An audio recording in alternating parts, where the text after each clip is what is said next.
Hello, everybody. Welcome back to my stream. I wanted to say thank you to my new follower, BMW. Cool. I wish I had a BMW. I do not. Hey, Dragonzo. Thank you for hopping in on my stream. All right.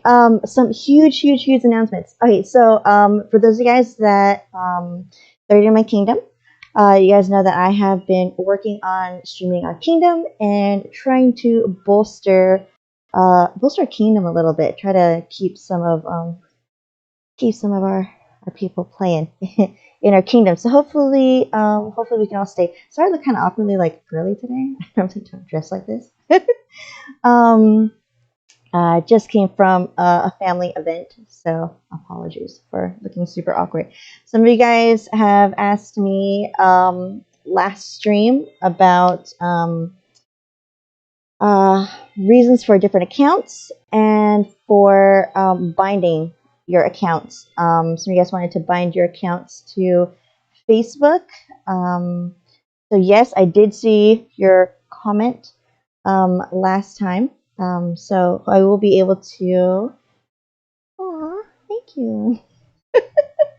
I usually don't dress all girly in this. I don't know. I don't like white, and I'm usually in gamer shirts and stuff. So I don't. I feel like it's more my jam. Plus, I'm a little more comfortable.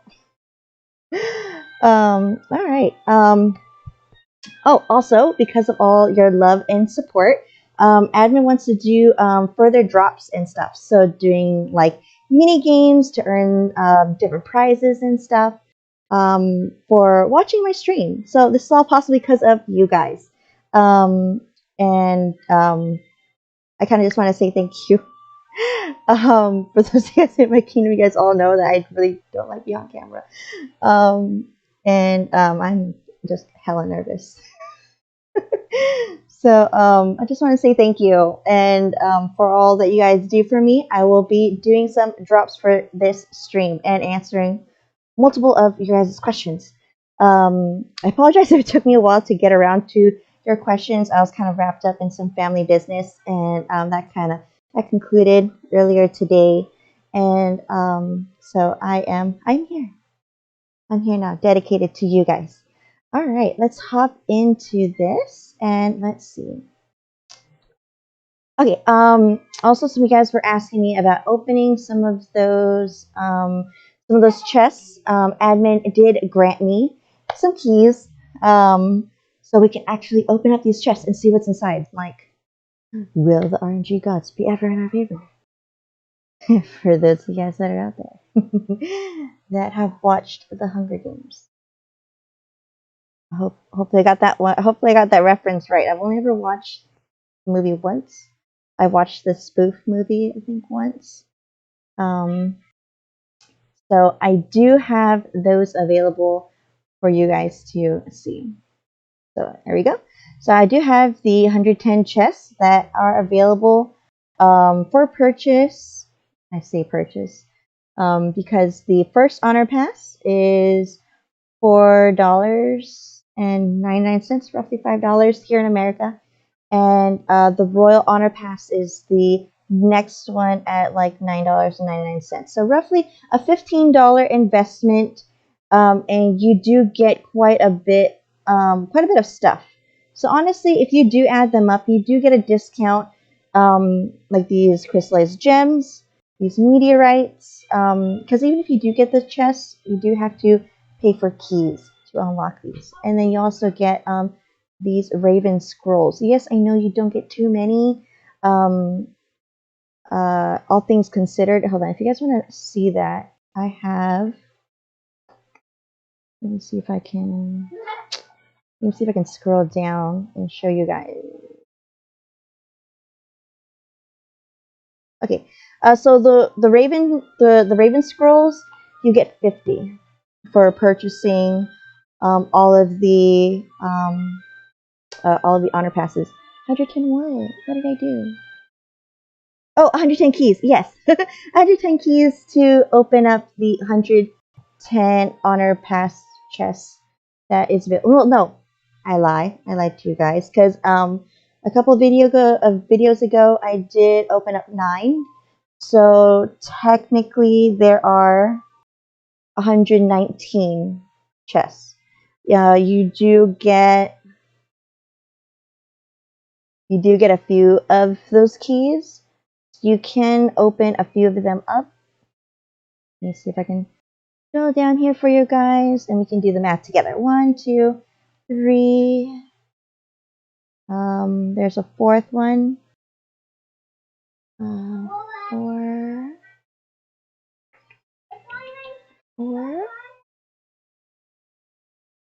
You get 4 keys. You get 4 keys, and I purchased 5 keys previously. So I was able to open up 9 chests the last time, a few videos ago, and my big ticket item from the last chest was a chaos gem. Just so I'm not lying to you guys. Yeah, I had earned one of these nice little chaos gems. Not what I need, not what I'm looking for, but remember what I said a few videos ago? You can break these things down. Like if you don't need the armor, if you don't need the emblems or the hero weapons, the gems, those draconic stones. You can definitely break them down into their baser elements and get a couple of those resources. So, all things added up together, would I say to invest in buying these things? Maybe. Maybe if you're like starting out and you kind of just have like the first tier 1, tier 2 weapons and gems and stuff, and you kind of just want to just jump up there with everybody else, give yourselves like huge boost or whatever. Could definitely do that. If you are just like a tier down or so, maybe not the best investment. Would probably wait until the next set of weapons come out. That way you get a better bonus. You know what I'm saying? I'm all about saving money. I have a 4-year-old to raise, and he's not the cheapest. So it kind of took me a little bit to get admin to grace us with some keys and with some wonderful gift codes for you guys. Yeah. So we are hoping to get these Raven weapons. These are the latest ones to be unlocked for our kingdom. And hopefully, it'd be really cool if I got some King Arthur and Lancelot's fragments. It'd be really awesome. And I mean, the rest are kind of meh.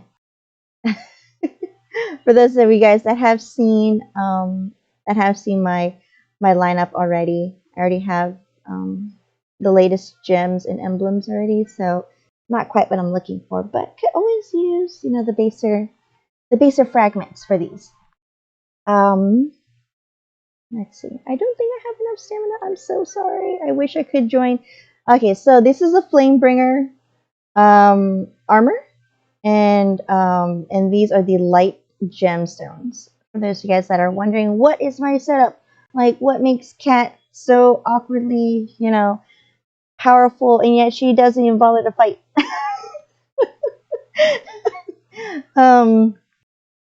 But yeah, I have Flamebringer, the whole Flamebringer set, and a whole set of the light gemstones.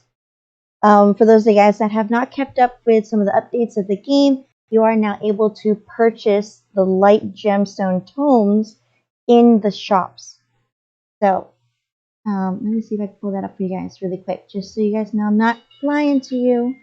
I'm a visual learner. I like being able to see what I can and cannot purchase. That way you could save some of the money. You know what I'm saying? I'm all about saving the money. So you do get the basic one. This is for your tier 2. Tier 2 gems. for your tier 3s. There you go. There's the Chaos Gems right there.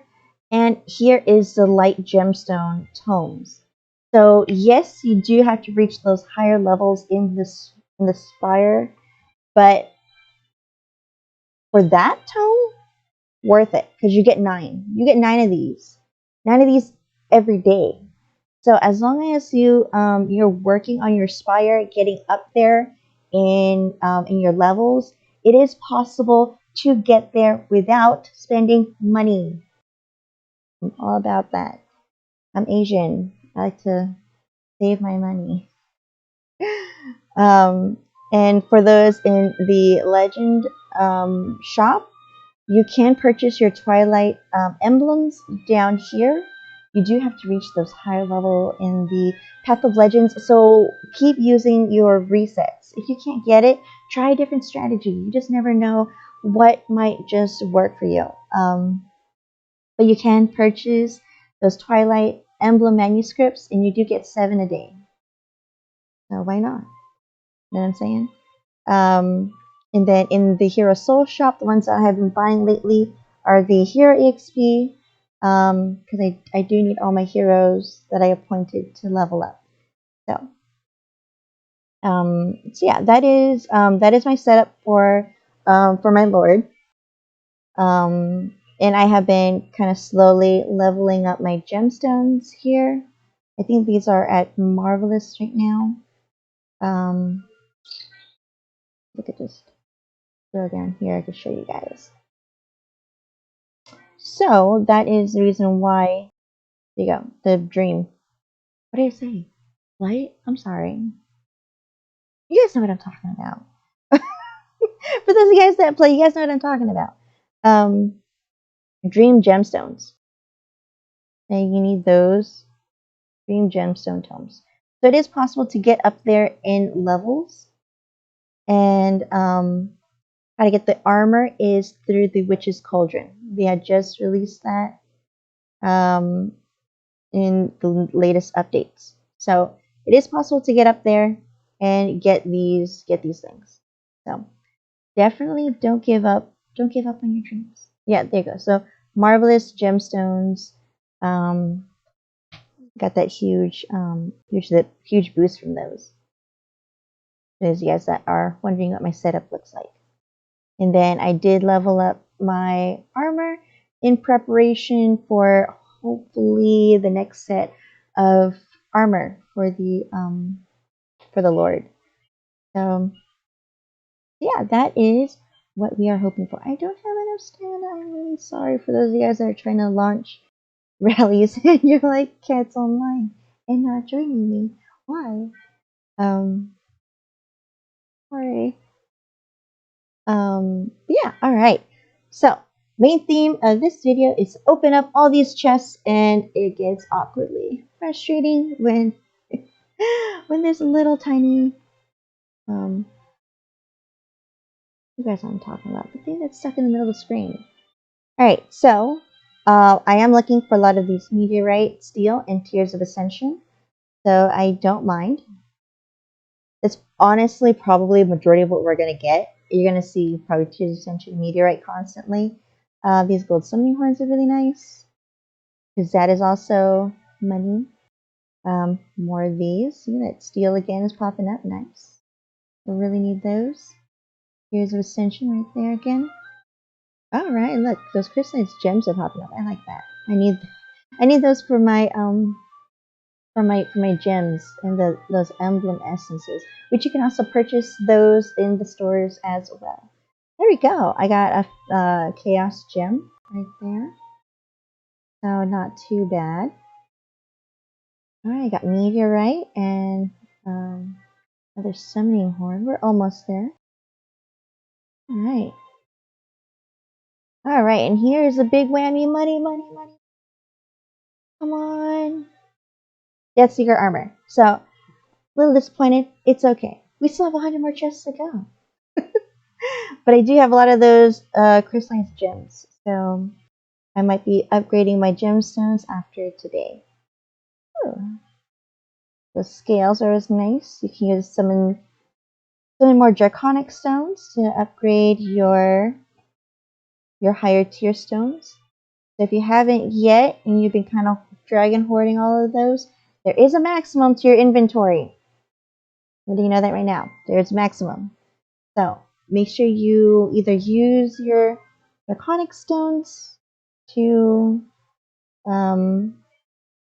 upgrade what you have, or break them down into their base element, the little broken orb thingy that's there in the top right hand corner. Alright, here we go. Number 9, come on. Big money, big money, big money. Come on. Another Death Seeker helm. It's okay, it's cool. Because that, like I said, you can always get more meteorite and steel from them. I kind of wish there was a way to exchange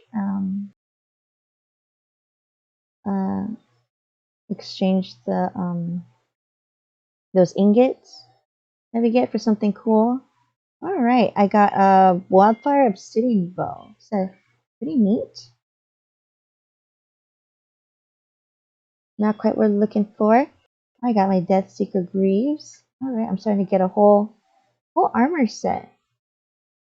I really wish I could gift these to you guys, because I've gotten quite a bit of armor sets and I just don't use them. I just break them all down. So another Death Seeker ring. And big money, big money! Big money, come on, let's go! Ice Lord. Not too bad, especially if you guys are missing those things. I like how it just says a Lord. I don't know. Sometimes it puts my name out there. Sometimes it doesn't. Kind of hit or miss. Kind of hit or miss out there. It's okay. All right, cool. I got more of those emblem essences. Definitely stuff that I need. Like I said, you can purchase these in the stores as well. I know, right? Like, they just hype you up for all these really cool stuff, and you're like, ah. I don't know. Let's see.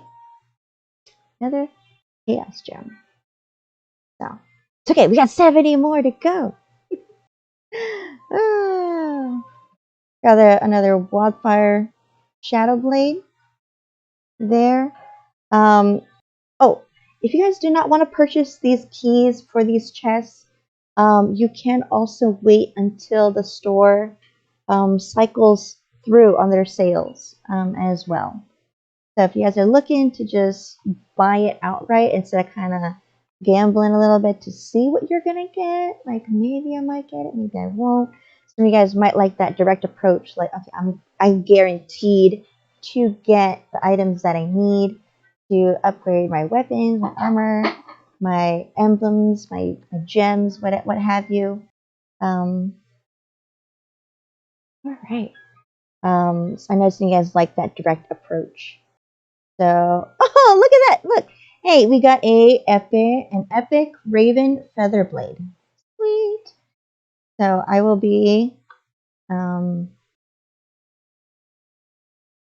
equipping that later on. So we have 60 more. Okay. Ooh, nice. I have to see that double going on. Ooh, more sunny horns. I might just after this use it to summon a bunch of stuff. Awesome. But if you guys don't mind kind of getting like a plethora of different items and what have you, definitely go for these chests and kind of try your hand at it. Oh, look, I got a light stone. So nice. I do need to break these down and kind of upgrade my gemstones. So not too bad. I was gifted quite a bit of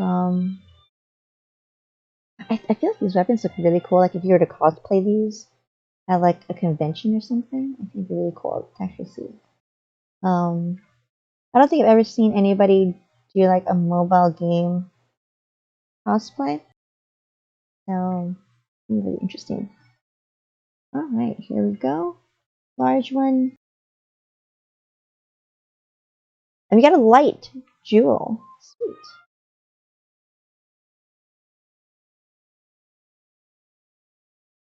I kind of wish I've noticed that in a lot of these they do give you um, the defense gem and the health one. I kind of wish that they would actually give you the attack one, the all around troop attack defense health one, but I have yet to see that in these things. I don't know. Another chaos gem right there. We are almost there. I promise you guys. All right, got another chaos gem there. And we got a Death Seeker sword. All right. I may just get one hero weapon, but it's okay. It's cool. That means I can just equip that and then level it up as much as I can, such as I'm able, and kind of give ourselves a little bit of that boost while we're doing this. For those of you guys that stuck around for the last my last stream, if you guys were able to read the chat in Twitch, look at that. I got an Ice Lord helmet. This is a Lord. Even though I put like a female character, so it says a Lord. I don't know. Like they don't want to put lady in there, I guess. That's cool. I guess it wouldn't be too ladylike to get weapons, especially the end time frame of like a medieval age time frame. You're kind of like, all right, let's go, let's go. Chaos gem.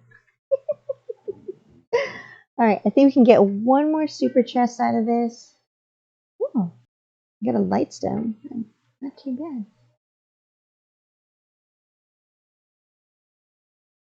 All right, we are almost there. Almost there. How do you guys feel about doing mini games together? What is your guys' opinion on doing like random like in-gamey type of stuff? And this is the last one we're gonna open, and we got cool. We got an epic raven feather bow. Really pretty. Sweet. Okay, so out of the 119 that I've opened with you guys, including the one from the past stream, I was able to get 2 of the latest hero weapons. So let's go check that out.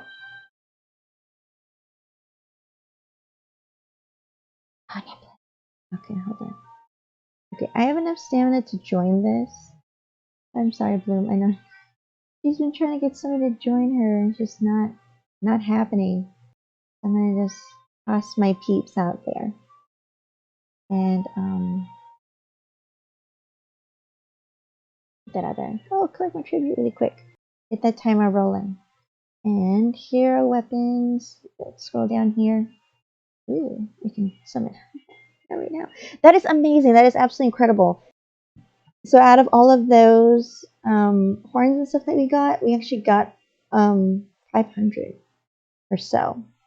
500 or so horns. So that's not too bad. Honestly, if you look at it and you go to purchase for 460 for $20. Let me see. Oh, nope, not that one. Wrong one. Sorry. Let's see. Go down here. Do just the golden horn purchase. There we are. There you go. So, a touch over $20, and for $50 you can get 1150. So, not too bad in comparison if you guys have to purchase the keys outright. Oops, oops. Ah, I'm gonna click out of it. Oh my god. Ah. All right, let's try to go to. There we go. Here, weapon. All right, and let's check them out. Okay, so I'm able to change it out. All right, so King Arthur has a new blade. That's pretty cool, actually. No! Alright, this is what I was trying to avoid, is that's stuck in the middle of the screen. Alright, so you get an increase of troop attack of 60. Vice, the one that he had on him, at 44.8. So there is a huge jump in power. I'm going to change that as well for the bowman. Looks really pretty. There you go. And they're just going to stack on top of each other. Alright, so we do have those available. So, not too bad, all things considered. And then we can actually go and enhance them. Not sure what's up with that. So for every time you enhance it, it goes up by 2%. And I did get a ton of those Tears of Ascension. This is what I was talking about. You really need those Tears of Ascension until you end up reaching that obsidian, I think is what we needed. We can go over, enhance it some more. Alright, Fabled. Ooh. If we upgrade again, there we go. Glory Fragments, there we go, Glory Fragments. I think Obsidian or something else. It's okay, it's cool. Let's go. For this increase, it's like 5.9. Yeah, 5.9% increase for your bowman. This is where you really want to make sure you pay attention to what heroes you are sending out with your troops. Make sure you know which heroes that you have appointed for your hero council. So that next jump, got a significant jump in power there. It's almost 200%. Almost there. There you go. And then we need some more of those glory fragments. Alright, so I need 1, 2, 3, 4, 5, 6. Need 6 more of those ascendant scrolls. But like I said, currently as of right now, they are pretty penny to get. So let me see if I can go down there for you guys. Hero weapon, there we go. For the newest one, you can get 80 right now for $100, but you need 100 of these, so you'll still be short scrolls. So 80 plus, go down one, 16 plus another 8. That would give you one weapon plus a tad over, and that was 10, 30, so $130 for one weapon. And I was able to get 2 weapons out of all those chests. And for all those keys, if you actually count them up in total, you would spend about 193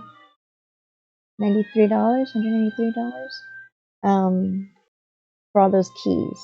So if you compare it, you just get the one hero weapon, you do get it is worth it in that aspect. But that's if you even get the hero weapon. So and then plus you got all those really cool additionals like dragon scales Tears of Ascension, Crystallized Gems, those hero horns. So definitely worth it. Let's see if we can we're just gonna click that. I'm too lazy. Oh, cool. So we got 1, 2, 3 heroes. Well, two heroes there, and then we did get some King Arthur fragments. So it's really, really, really what I needed. Oh no, I'm a little bit short. Once you guys out there laughing, I hear you laughing out there. You're like, ha ha ha, cat is short. Yeah, I know. All right, one more summon gets us. All right, cool beans. I do need more of his fragments. All right, and I'm just gonna. Yes, absolutely. You can look at my heroes really quick, because that is exactly what I'm always afraid whenever something just flashes and pops in front of my screen, because I'm like, oh my god, please don't purchase anything. But my son has done that before. My son just plays my phone. So I guess the game realized in its magical algorithm that I was clicking a bunch of golden horns and doing a bunch of summons. So now it's like, oh, rare discount. Trying to play into my female feels right here.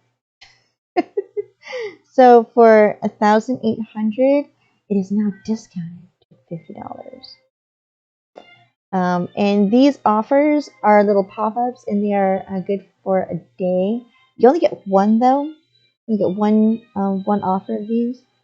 Unless you have like that awkward glitch where it just keeps gifting you, like I think it wants me to upgrade something, but I don't know what. Koreas? Okay, let's just click this really quick. Sometimes it'll swap to Chinese and very confuzzled over it.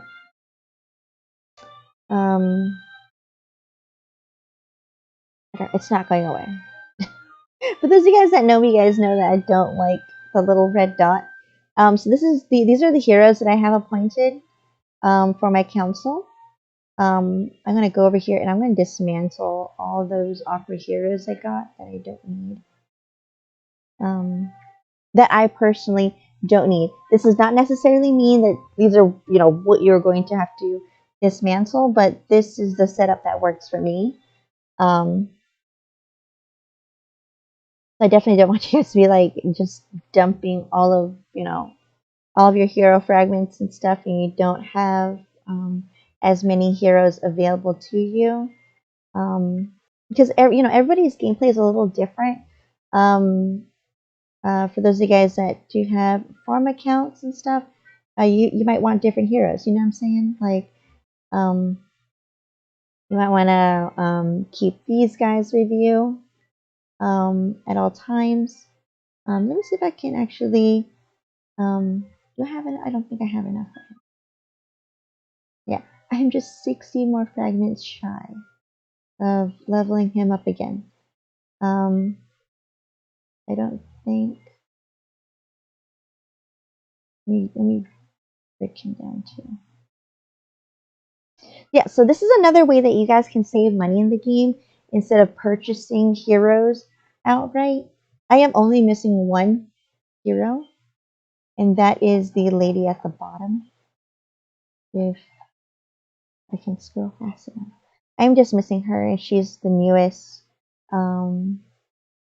Hello, Flea. How are you? Thank you for joining my stream. I love the Pikachu emoji. So dang cute. She is the only hero I have yet to unlock yet. And for those of you guys who are like, why don't you just buy her? She's expensive. I told you guys.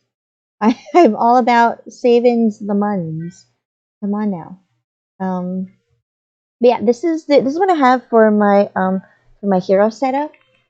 And a lot of these guys, I did get super lucky in the beginning when King Arthur came out.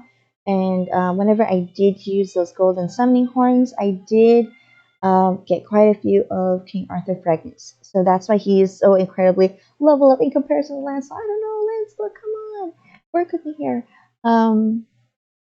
He, I have yet to get enough. For those of you guys that are wondering how many fragments are needed for the 6th star, it is 375. And then for those of you guys that are wondering, what about the 5th star? You need 300. So you need like over 600 fragments for these guys, and these guys have yet to have I get to see any Lancelot fragments. I was really hoping. I was like, if you're not gonna give me your weapon, give me fragments at least. Yeah, I did get King Arthur that one time, so I guess it was kind of cool. But yeah. So this is my my setup. I think Pendragon is my only hero at a six star, and I get to kind of max him out. It's okay. I've been kind of focusing on putting a lot of effort into these guys. I don't know if I can. Let's go to Hero Soul Shop really quick, and so you can see that you can actually purchase some of those heroes that I have. I do have Morin appointed. For those of you guys that are rather undecided on what heroes to appoint, um, and you and not looking to spend a lot of money, 100% would recommend reading each of what, the TV series premiered earlier today. I'm sorry, nerding out. It's on Netflix. I might be binging later on after this. Might be binging later on after this. If you guys don't hear from me in Kingdom Chat, that is probably the reason why.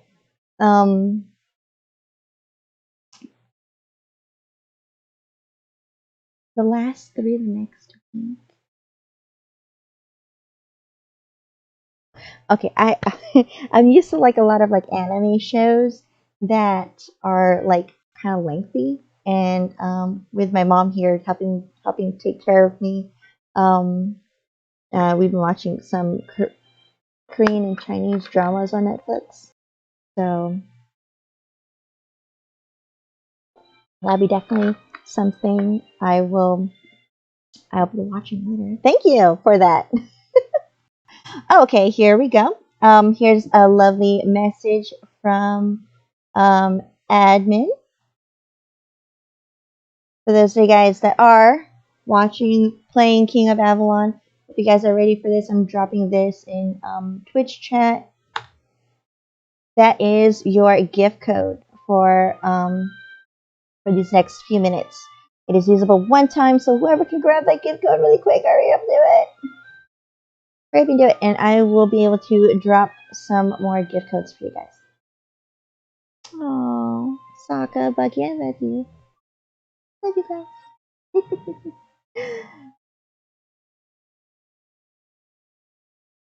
But yeah, that is my hero setup there. So hopefully you guys are able to kind of get a good look, kind of compare. Oh, okay.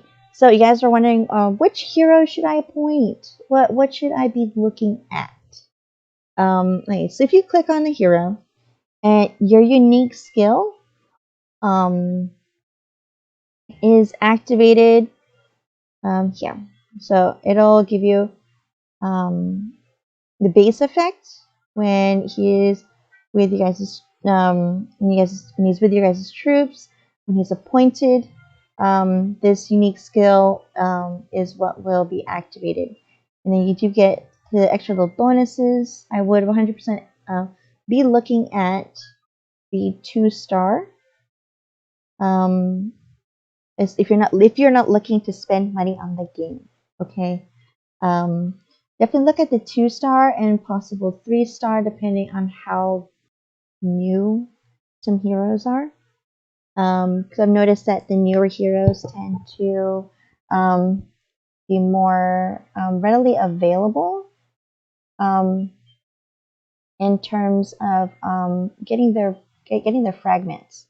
So I would definitely go ahead and look at that and kind of give yourself like look at the heroes you have unlocked and see if that is what you are looking for. You definitely want to have a good look at them. Because at my 4-star, it's a 0.6 right here. And then if you do have him at full 6 stars, it's 1.6%. But that is me awkwardly praying to the RNG gods that I do actually get fragments for him, and it's just not happening. I really wish I could actually get more of his fragments, actually.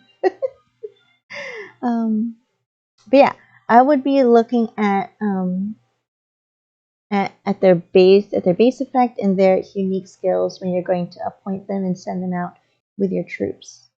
And for those of you guys that have watched some of my previous streams, you guys know that a lot of times I will emphasize reading. I know this game is not for everybody. It is not for everybody that doesn't like to read and kind of crunch numbers. Sit here all the time thinking, what should I do to bolster myself? Read, especially if you don't plan on spending a lot of money on the game. Because like I said, like if you go over here to your infantry, your infantry are your best defense. They are not made for attacking. So if you're going to have a hero that is that bolsters your infantry attack, probably not the best. Probably not what I would go for.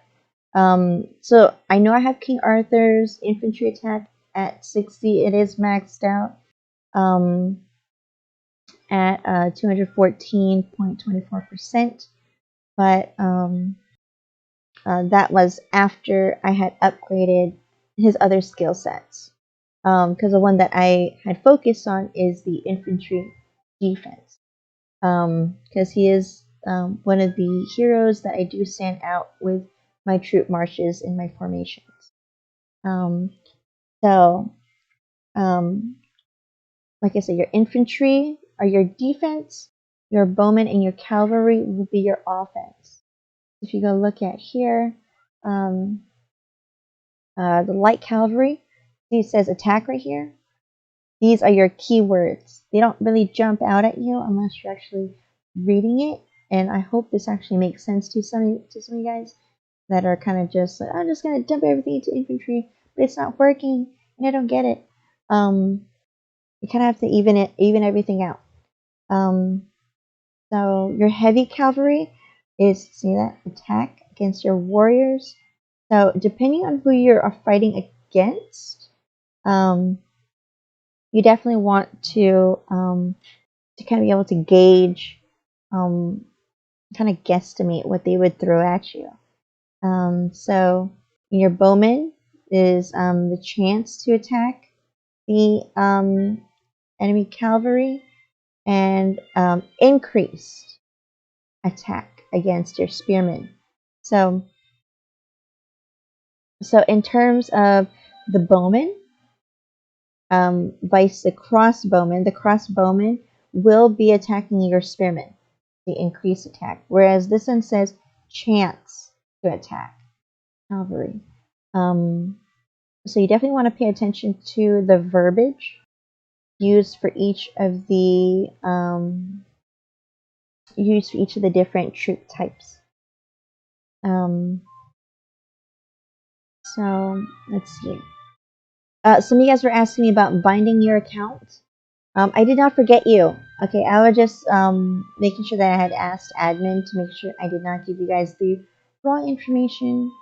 Us in the military, we're like, trust but verify. to make sure. Okay, research. I will 100% get to that. For binding an account, let's see, you want to go here into your settings. Let me see if I could go through that, explain that. So your profile picture, click on that, click on your game settings, click on account and account management.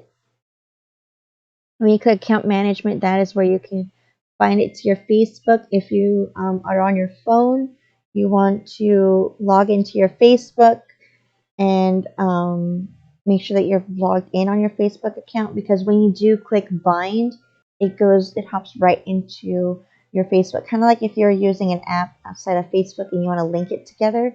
That is what it is.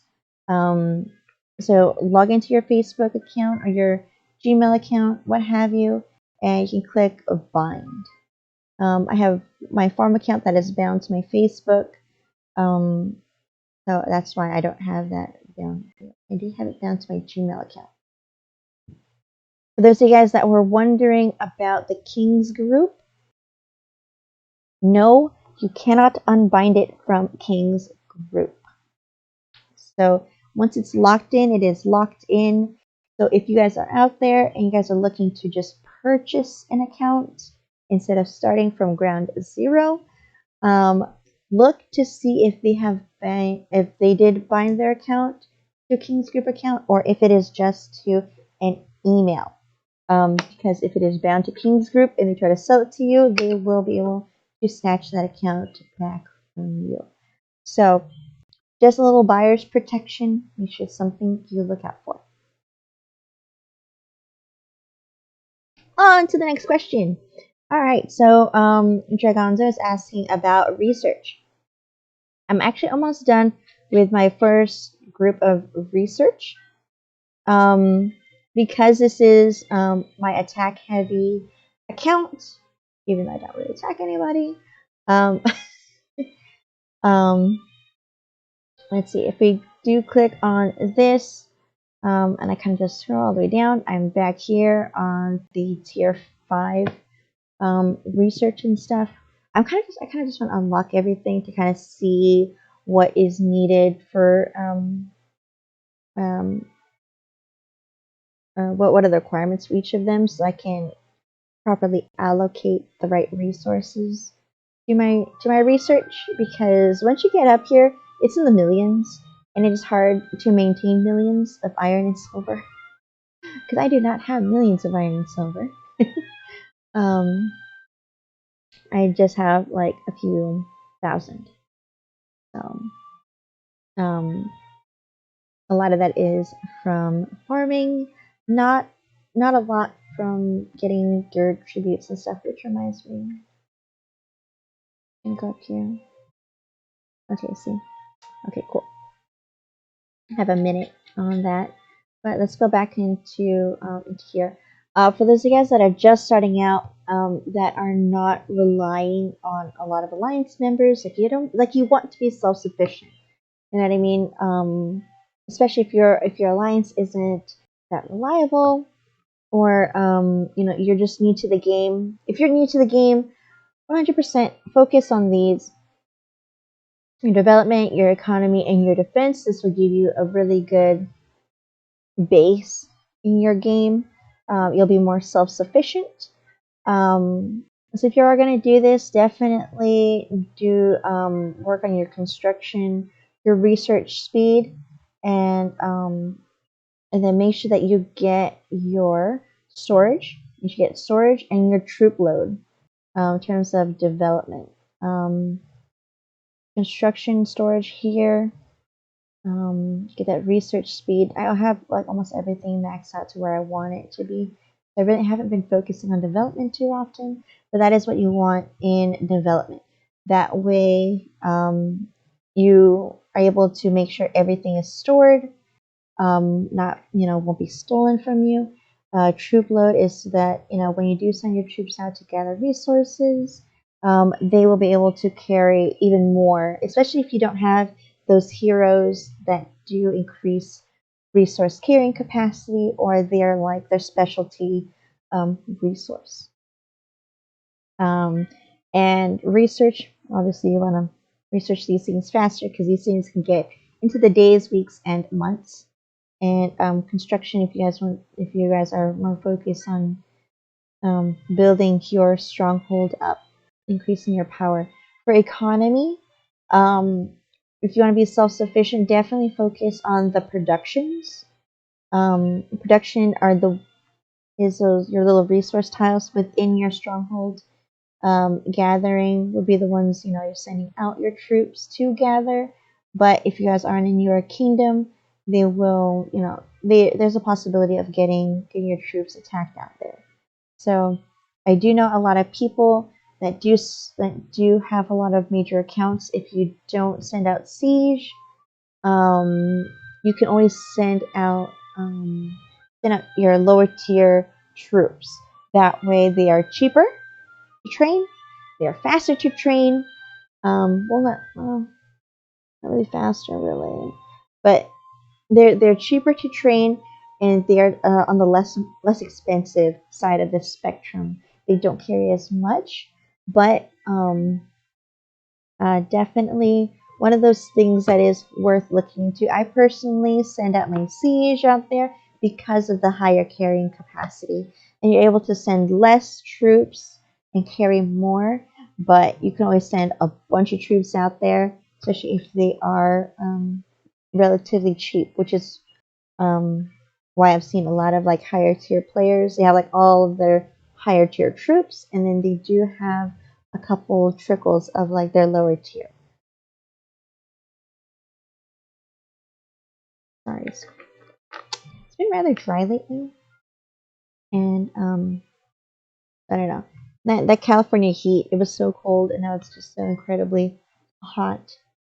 Um, but yeah, this is what I haven't totally finished my economy, but I haven't really been I've been focusing on just kind of getting everything to be iron and silver, which is why you can kind of see here.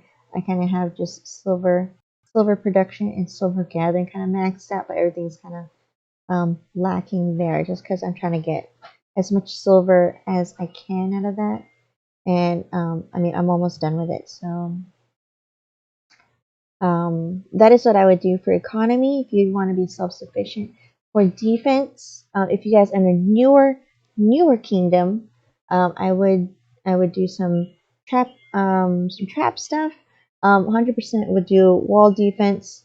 Your city defender stuff are all the troops that are left inside your stronghold.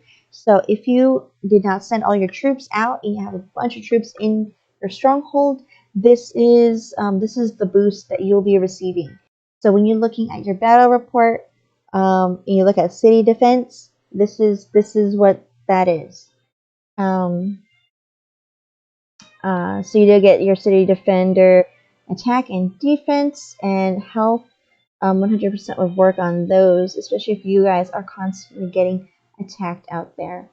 Once you are in the higher tier uh, troops, if you're an older kingdom like my kingdom, trap stuff, not too important. We definitely want to focus on this portion of the research, and kind of just put 111 here to just continue on in your researching. I do know there's some people that kind of try to make everything even across the board. Nothing wrong with that. But just trying to give you guys kind of like a layout of the game. Okay.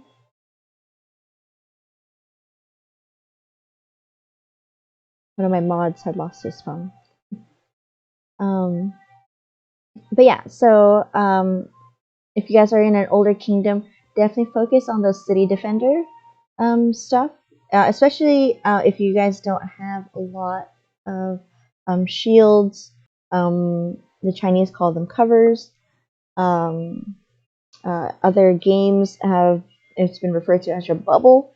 So if you don't have any gold to spend on bubble, or you're not getting that in your alliance store, you will rely heavily on your defense. So definitely get this up, get this going, to be self-sufficient. For those of you guys that are in a stronger alliance, For your combat, um, what's that? Honestly, honestly, I would not focus too much on March speed, because I do know a lot of people that are combat heavy in the game do tend to have a gold reserve. So that gold reserve, you're able to kind of spend 1,000 gold for to increase your speed by half the time.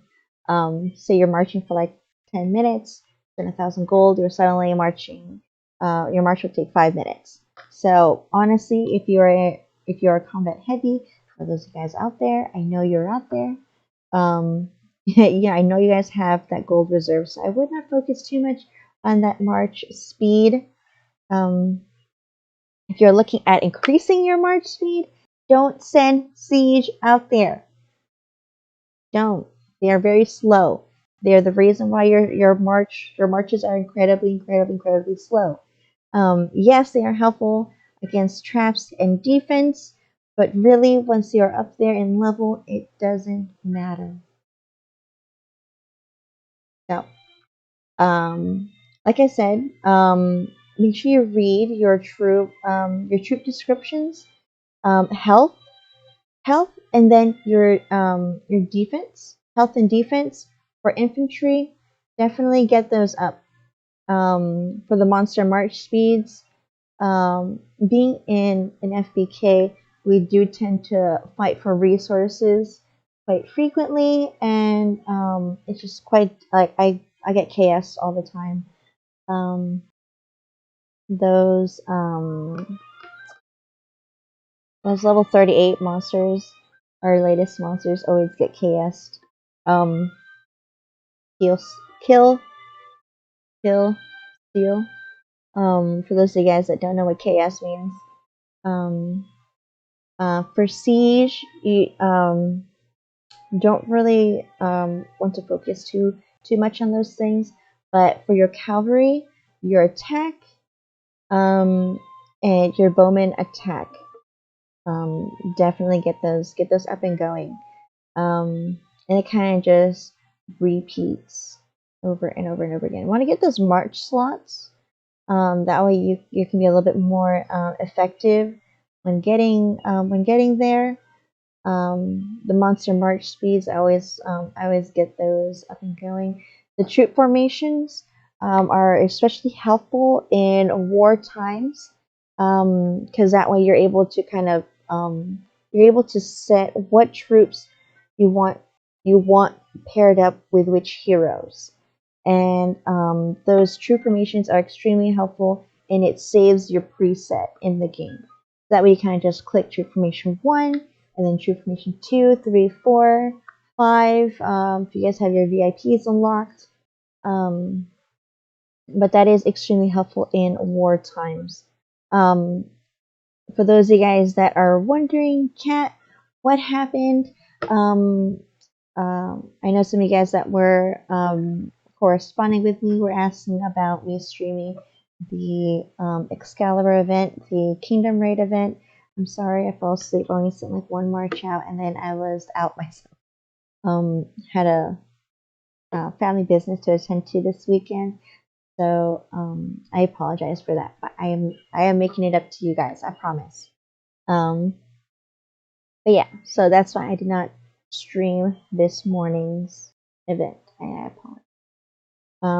Wouldn't have been too exciting unless you just want to see me get my butt whooped. Then, I mean, yeah, sure. Um, yeah, so this kind of just repeats over and over and over again. Yeah, I have my combat almost maxed out. I do rely heavily on my research. That is where majority of my power and bonuses come from. Is my combat. For those guys that are wondering, like, you know, how is it that you are just so incredibly strong? I dump a lot of my resources into research. So yeah, and it kind of just repeats, but in like awkwardly different stages. For combat 2, this is going, for those guys that don't have these unlocked yet, don't worry, they will become unlocked as your city, as your stronghold, as your kingdom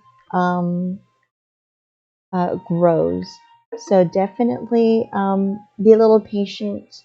Um, Try to complete as much as those research that I've gone over with you guys as much as possible, and then these will come at a later time.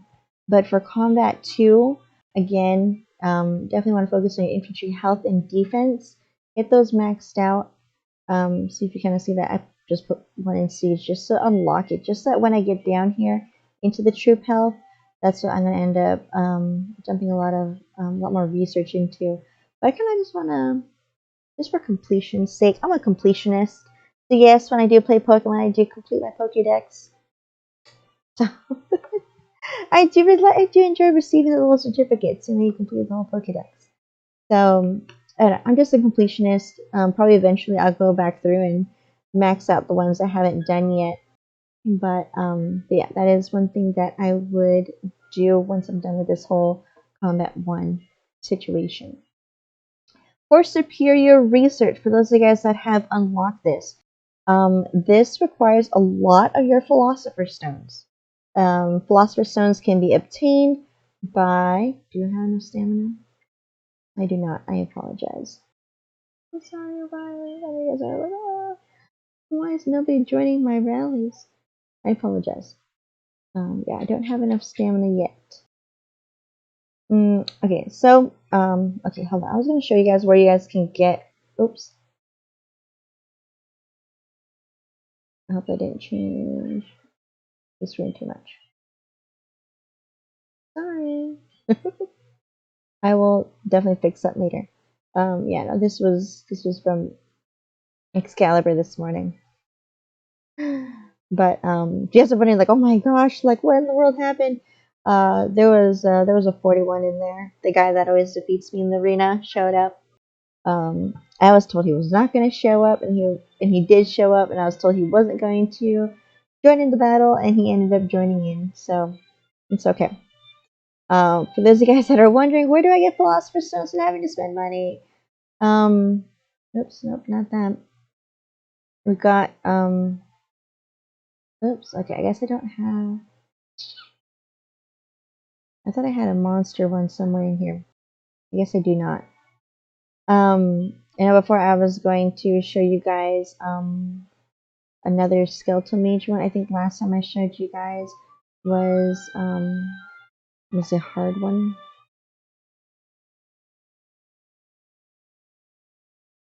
I think it was a step... I think it was insane or normal that I showed you guys. No, I know it was not normal. I know it was like the ones below painful. For that skeletal mage event. Let's see if I can find you guys a quick monster then really quick. I don't have the stamina to kill it. But I can show you guys where you guys can get them. Oh wow, now you show up. Okay, so when you guys click on this, your possible drops is one of the Philosopher's Stones. So if you guys are out there just attacking monsters left and right, you will eventually accumulate all those Philosopher's Stones. It says right here, research advanced tactics. And that is where you will be dumping all of those into. So when you go down here, we're going to go here into research. We're going to go down here into War Fury. Undying Oath, I know I've mentioned this to you guys before. When you're reading your battle reports, Undying Oath is one of the things that I personally focus on. So during the battle, when the number of troop types is no more than 6. No more than 6, okay? Right there. Which is why when you guys see a lot of my troop formations, I send 6 out there. I send the 2 different types of troops for my infantry, bowmen, and cavalry. That makes 6. Crit hit chance. crit hit chance, okay, that is not a guarantee, for all troops will be increased. Crit hits will deal 180% damage. Troops of different types or levels are counted individually. So when I was pointing out earlier about your bowman having that chance of attacking the cavalry, this is what I am referring to. So your different chances of hitting plus the additional damage of 10% bonus. So you can just put 1 in hospital capacity, researching Undying Oath. For those of you guys that were paying attention to a lot of my battle reports with the higher tier players, like the 41s and stuff out there, they have the last Undying Oath research to the maximum, because this right here will give you another 10%. So I am currently at 30%. If you're seeing somebody with a 40% Undying Oath percentage, this is what that is. They have researched this to the maximum, and I do not have 150 Philosopher's Stones. And then they get more and more expensive as you research these, so it will take me a little bit to kind of get up there. And then plus you have to research these horrible little things before you can actually progress forward. I know I had dumped quite a few in here before. So yeah, you guys are wondering.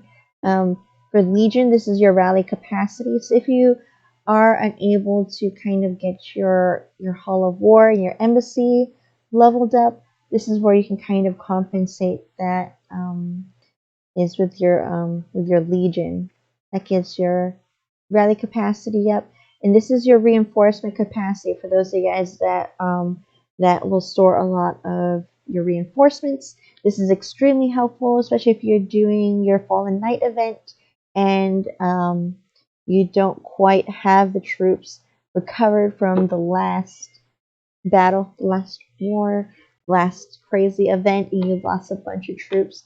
This is where your allies in your alliance can send reinforcements to you, and they will back you up, and that will increase the number that you can have in your stronghold to back you up. So definitely would put a lot of dedication and effort into research. King's Legion I haven't quite focused on yet, just because I do want to get to that last Undying Oath there. But March capacity, see, these ones are going to take a lot more, and I do not have that as of right now. And these are researches in the millions. So definitely will take some time and effort in gathering to definitely do this. So that embassy expansion, we get that reinforcement. There's more Legion in here, so that's always nice. And then you get nice little bump up for your infantry, cavalry, bowmen, and stuff. Let's see, back here we do have the deadly arms. If you're looking at your battle reports and you're getting attacked by somebody of a level 40, this is because you will only get deadly arms at level 41. This, when rallying against a city, so somebody else's stronghold, a certain percentage of the enemy's wounded troops will die. So this is the counter for the wounded conversion. So for those of you guys that are out there doing your KVK and you guys are attacking somebody and you see a level 41, run. 41 and run. That's one of my rules.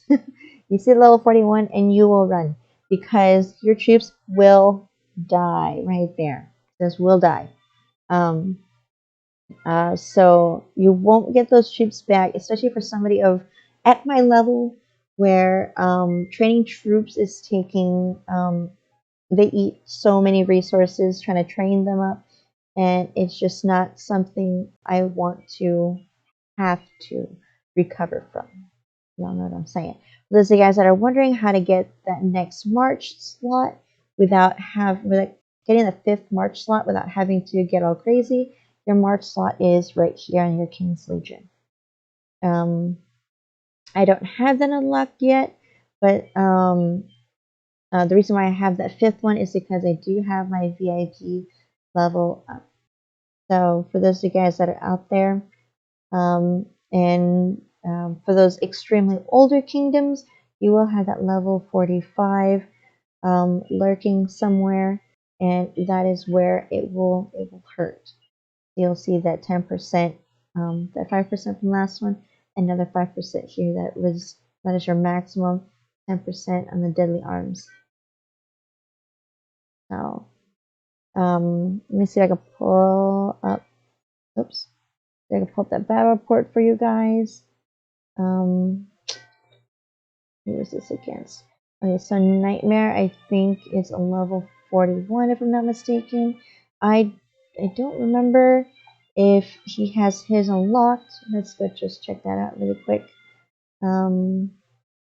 Okay, so he has not been able to activate Not Rallied. So that's what that was. For those of you guys that are wondering, where do I find this? It is here. So, like I said, that Undying Oath, he is at 40%. He has research that lasts Undying Oath. So, honestly, probably he's trying to get out there to the Deadly Arms research. I can almost guarantee you that he is.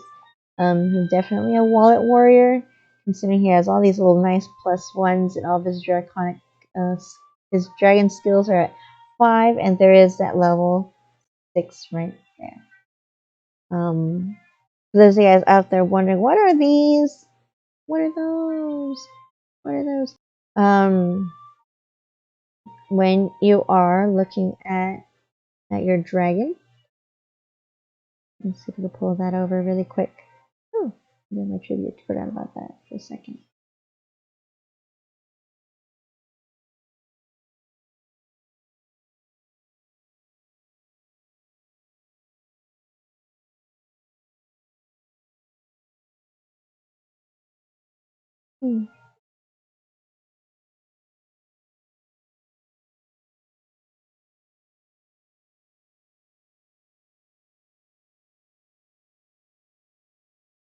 Sorry. So for you guys that are wondering, it's just so adorable. I don't have any foods for you though.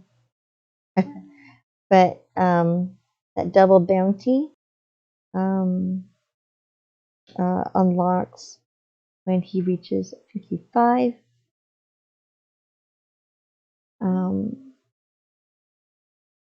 And I really wish I could get him to level 6, but I don't have those draconic, those little flame orbs he got there. Those guys that are out there wondering, this is the Sacred Shield. If you're looking at it, looking at some of those skill levels, that's what those are. So, and then if you go down here, we're just going to progressively keep going down. These are your emblems that you can purchase in the store, and the draconic speech. And this is where you can see your skills right here. He has that scaled sanctuary, and he has that breath of fire unlocked, and that draconic awe. Now, that is where that is from. I did hear down the grapevine that we will be unlocking level 4 draconic stones to save up your scales for those, which actually, now that I am reminded, I can actually make some offerings here. So from all of those, we did get 252 draconic scales. I don't think I had too many draconic scales, honestly, so let's just try that out right now. This looks really cool. So I did get quite a few of those, pretty neat stuff. And then was about to say. Oh no, that does. Yeah. Sweet.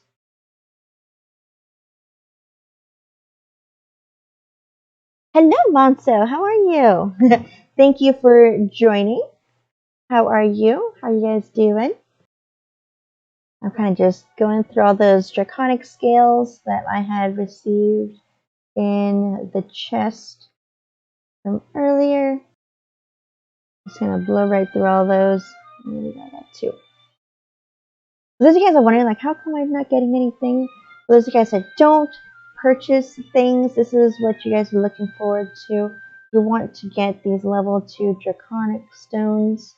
And as you level them up, please level these guys up, because it makes a world of a difference. So when you're looking at it, and somebody has that 10, 10, 20, 30, 40, 50, 60, because you get quite a bit of draconic stones. Oh, oh, you spent money. I don't. I personally don't like spending money either. I feel the pain. um, I feel like getting that beat down from a lot of higher level players is huge encouragement to purchase things.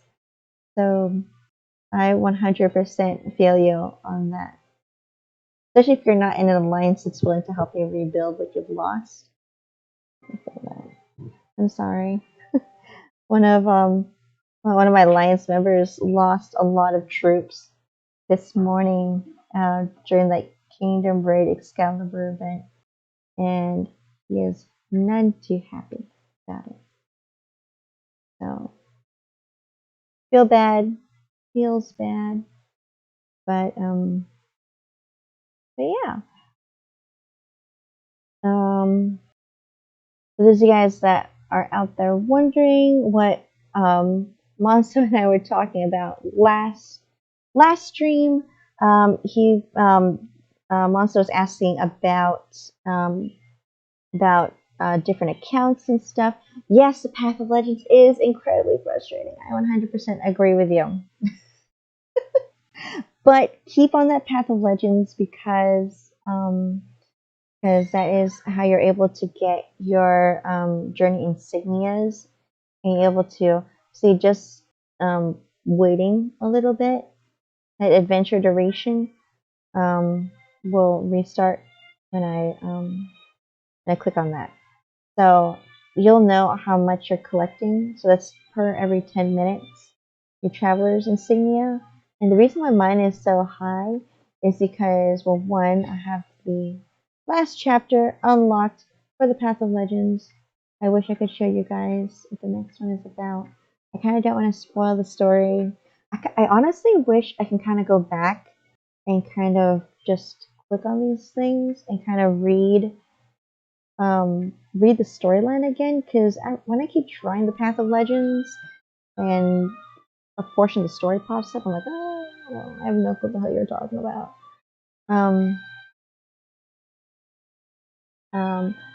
Definitely keep on the Path of Legends. If you have not done so yet, do the Journey for Revenge. This is where you're going to get that huge boost in your Traveler's Insignia. For the Journey for Excalibur, for your main one, if you are able to, 100% always keep your Fairy Blessings activated.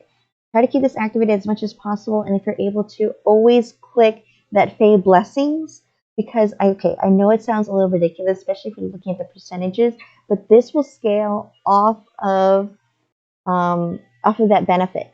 So the previous one that I had, I think, was on, I want to say, heroic weapons, or I think armor. And then that whenever your armor is set to, it is that plus the benefit, plus the Fey Blessing, plus whatever you are adding to that. So this is huge. If you are doing your Path of Legends, the Journey for Excalibur, the main storyline, pick the Fey Blessing, and then try again. because that is huge. If you're unable to get the Fae Blessing activated, my strategy was the first time I go through it, if I'm unsure and I can't get that Fae Blessing, because some of the Fae Blessings are a little bit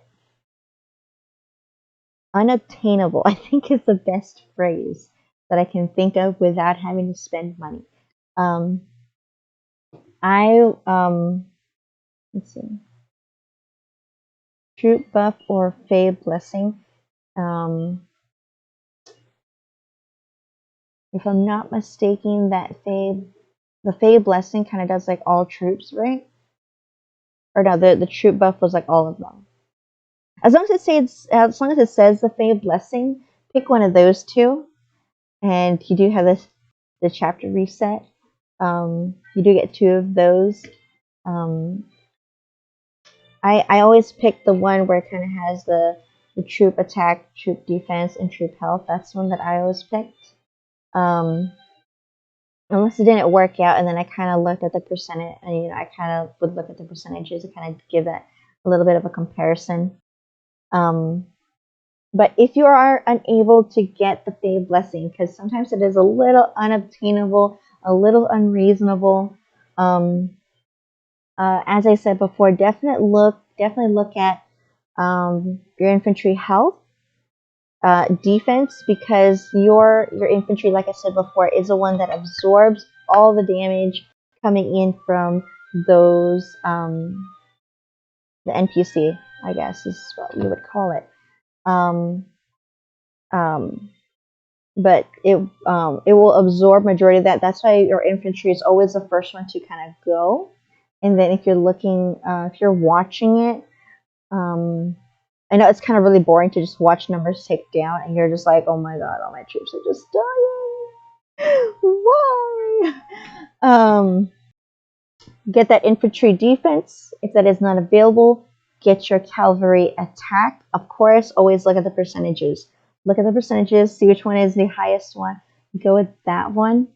For me personally, when I would go through the first time, the freebie one you get, I would always choose the troop attack.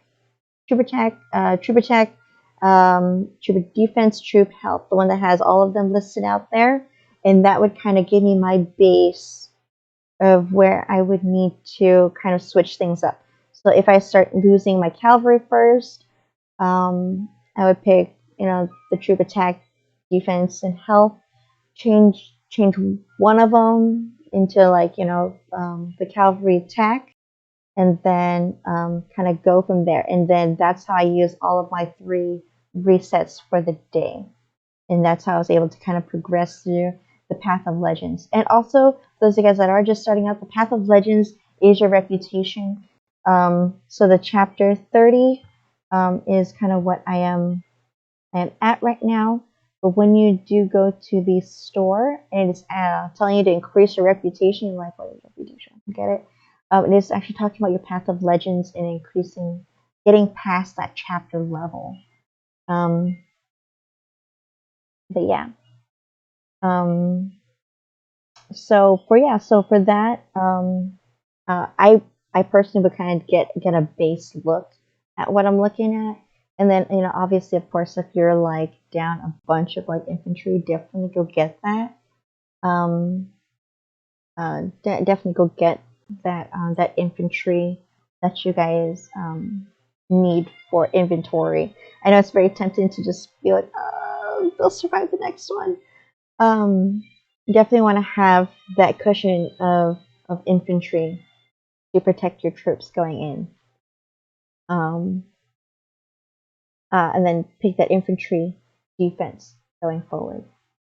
I hope that helps in terms of the Path of Legend, and that Journey for Revenge is your boost for to get more of those travelers insignias. So this is the reputation the reputation I was telling you guys about. It's a little frustrating how it kind of just teases me. It's like, aha, if you get the next award level, if you get up there, but then in like my journey for for Excalibur is maxed out at 30. It says I can't go forward in the storyline. But it's like, hey, this is what you could get. This is what's awaiting you. And it's like, oh, well, that's nice. I can't get there. I can't get there even if I wanted to. But yeah, this is how you're able to kind of like evolve your dragon.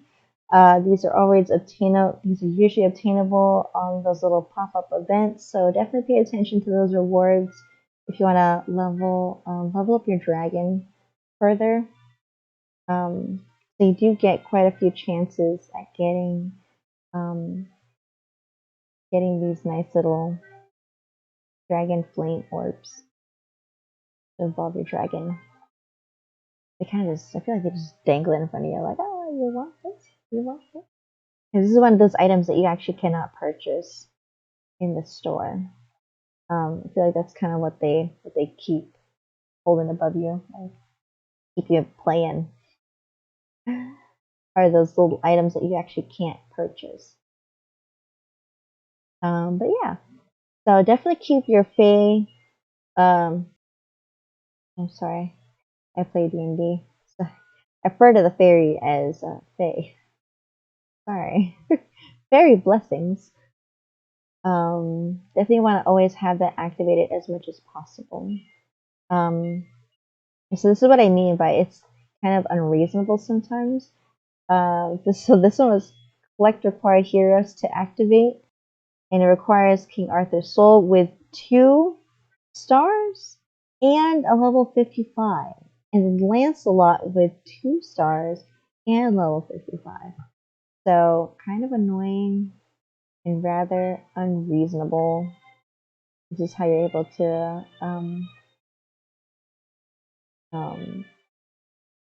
to get those up. Sometimes you'll have it, but then it's not at the right star, or it's not at the right level itself, or you're missing a weapon, or you're missing a gem or something. It is just incredibly frustrating. Speaking of gems, actually, yeah, I know, seriously, especially trying to get those fragments to even just get him there. Do I have enough? I am just missing 1 stamina. I am sorry, whoever is trying to launch a rally right now. I'm just unable to join. That gemstone armory. Let's check out, because I did get a bunch of those chaos ones. I did get light ones from the chest. I got 3 light ones from the chest. That was on chest 9. And then I did get 1, 2, 3, 4, 5, 6, 7, 8, 9, 10 chaos gems from the other chest. Not the number 9, not the super one. And I did get a bunch of those crystallized gems. Not so much for the stone hearts. I really wish I could do something with these tomes, like convert them or something. I don't know. But I am going to go in here, and I'm just going to dismantle everything in here, because I don't need it. I don't need it. I don't need it. Those guys that watch SpongeBob out there, you guys know what I'm referring to. So I'm going to get an additional 8,000 crystallized gems from that. So that's what kind of what I was referring to by like breaking them down into their baser, their baser elements.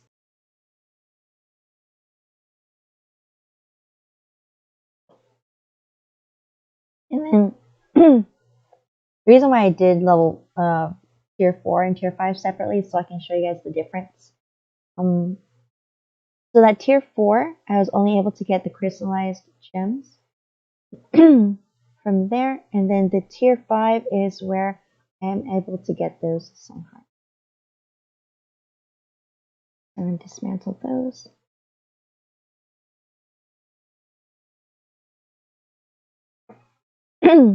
Make sure when you're doing these, you actually pick the correct gemstones.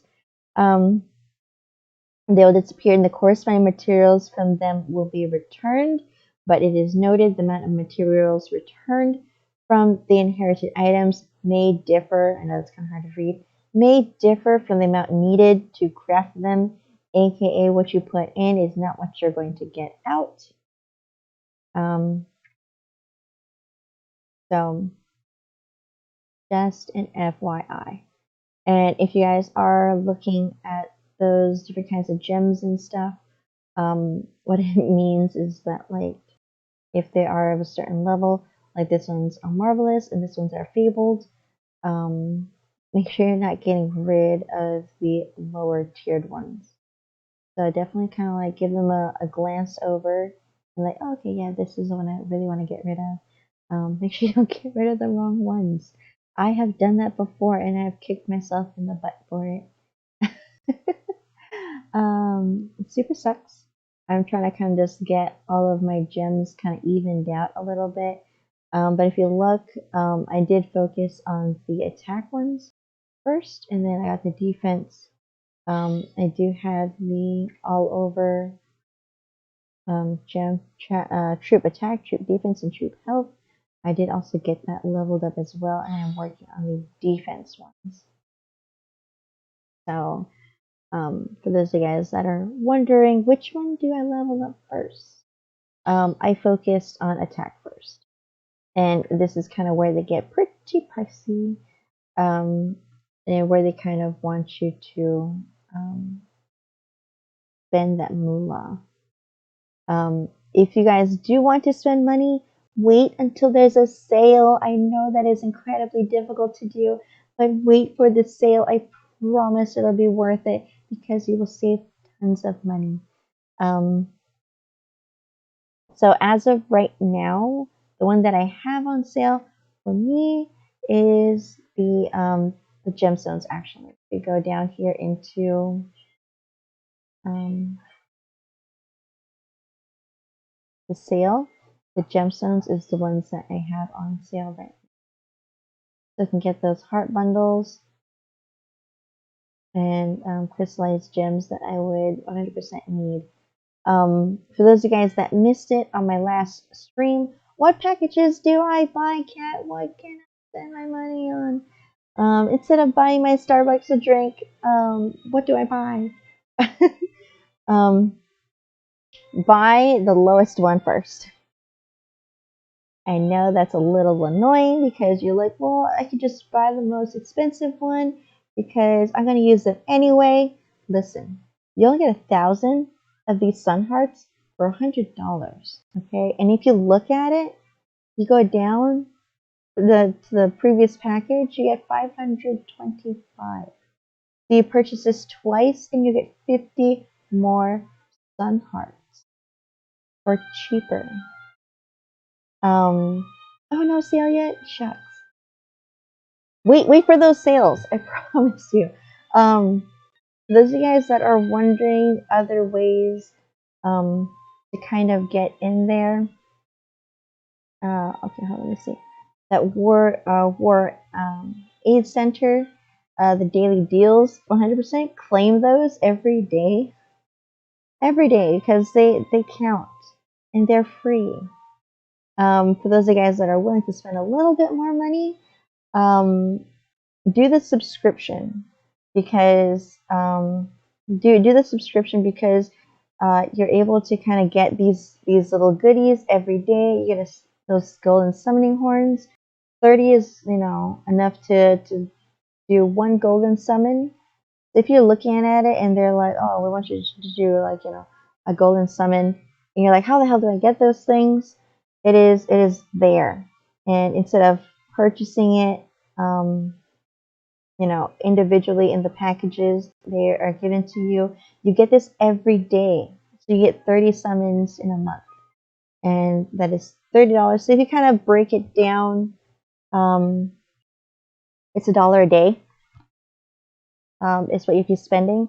You'll be definitely spending a lot more than that if you're going to just look at just speed ups. And for these guys that know me, construction speed ups are my Achilles heel right now. My constructions are in the months. So if you are looking into kind of like investing in your account, this is what you will be looking at.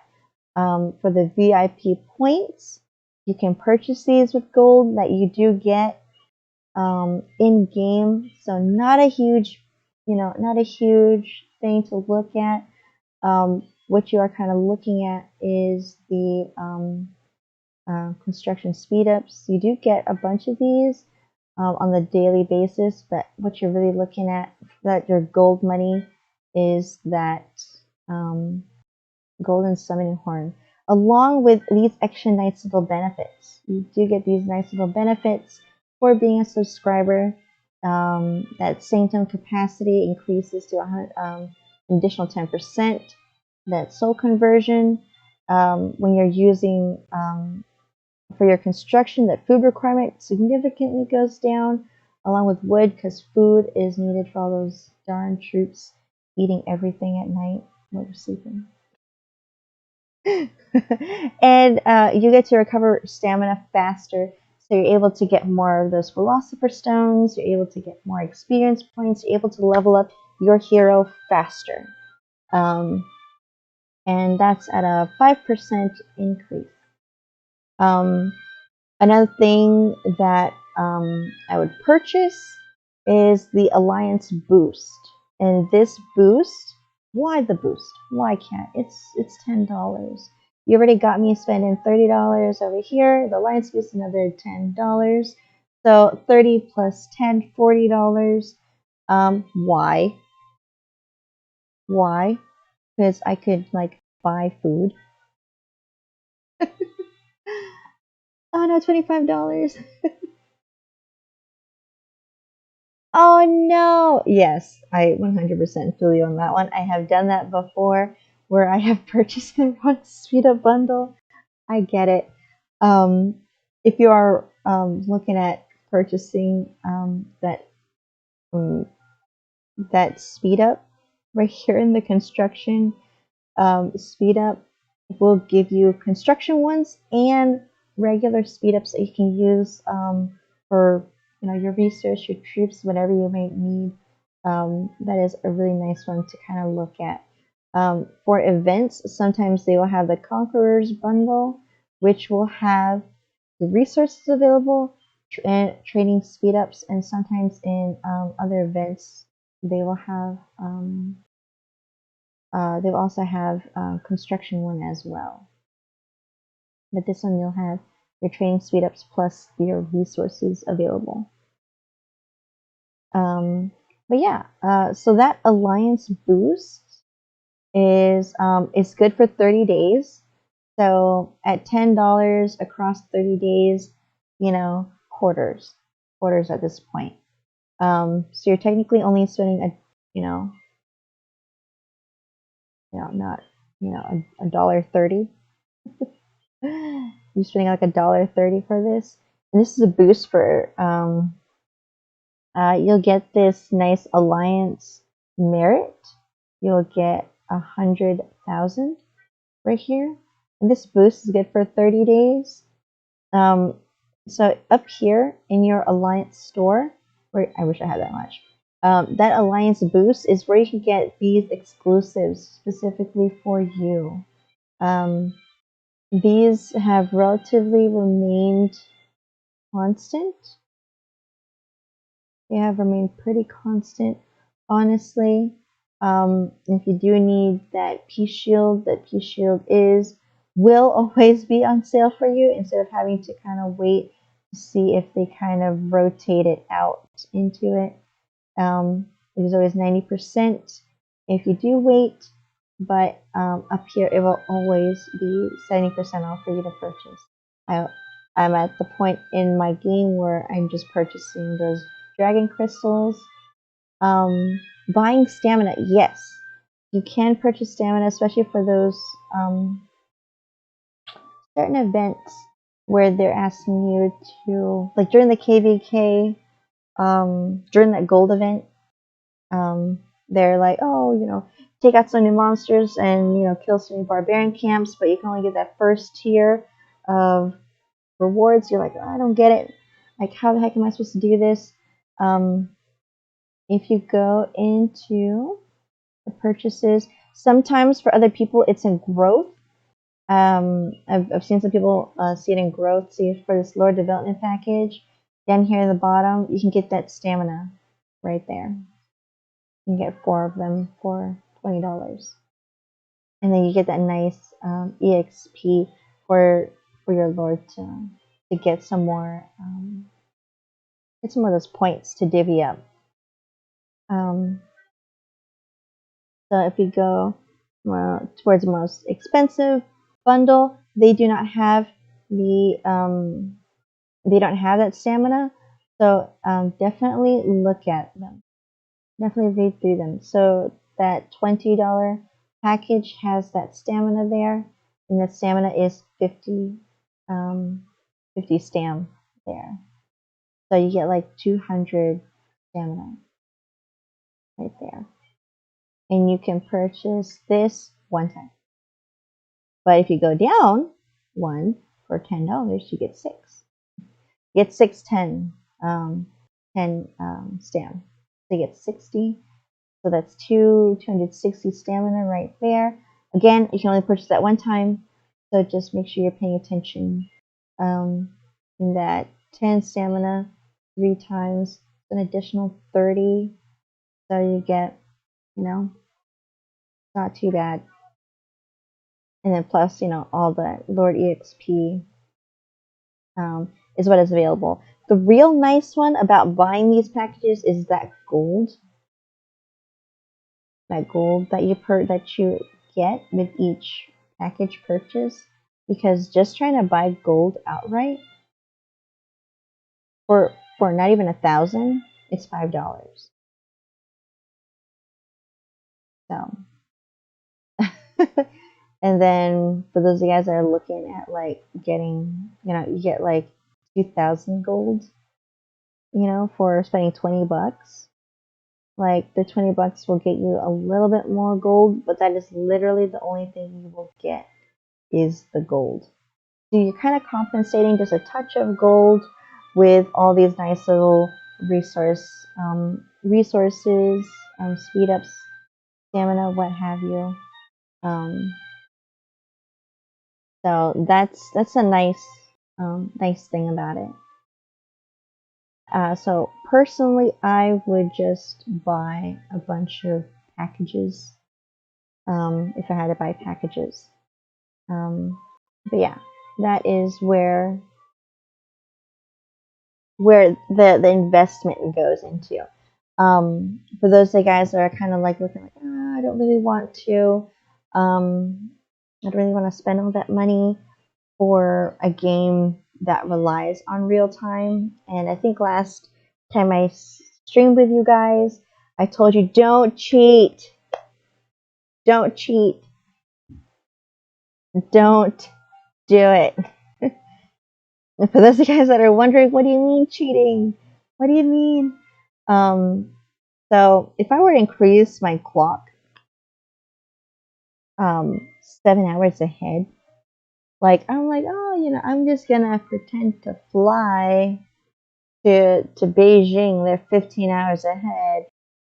I could save myself some construction speed ups. When you go back and you reset your time, it will re-add that time that you had taken back into your construction. So don't do it. Don't do it.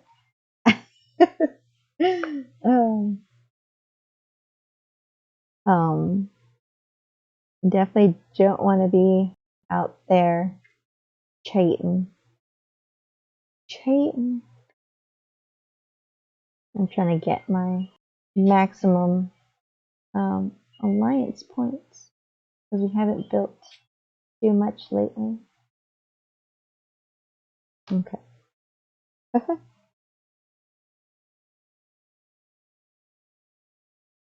Yes. It will backfire on you. Oh no, Candy Crush! My mom loved Candy Crush. So I totally get that. Yes. I do remember trying that on Candy Crush.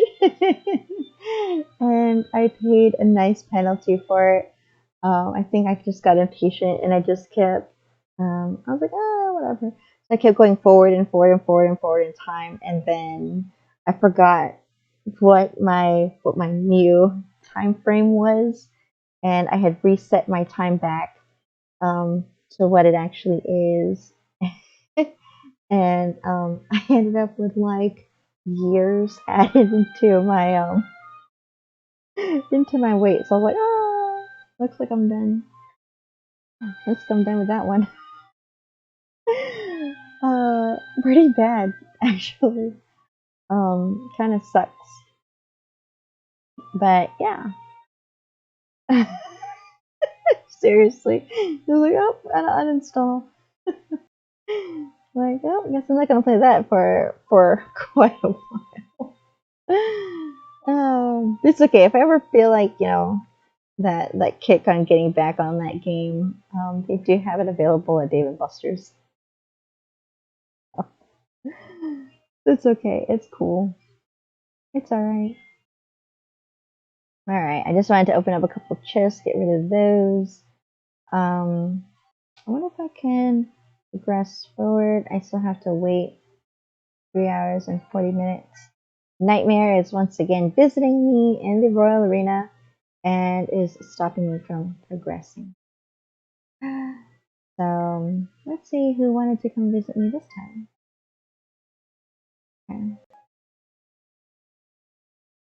I know some people tried fighting me, and I did exact revenge on some of them that are here, and I did get back my resources that they took.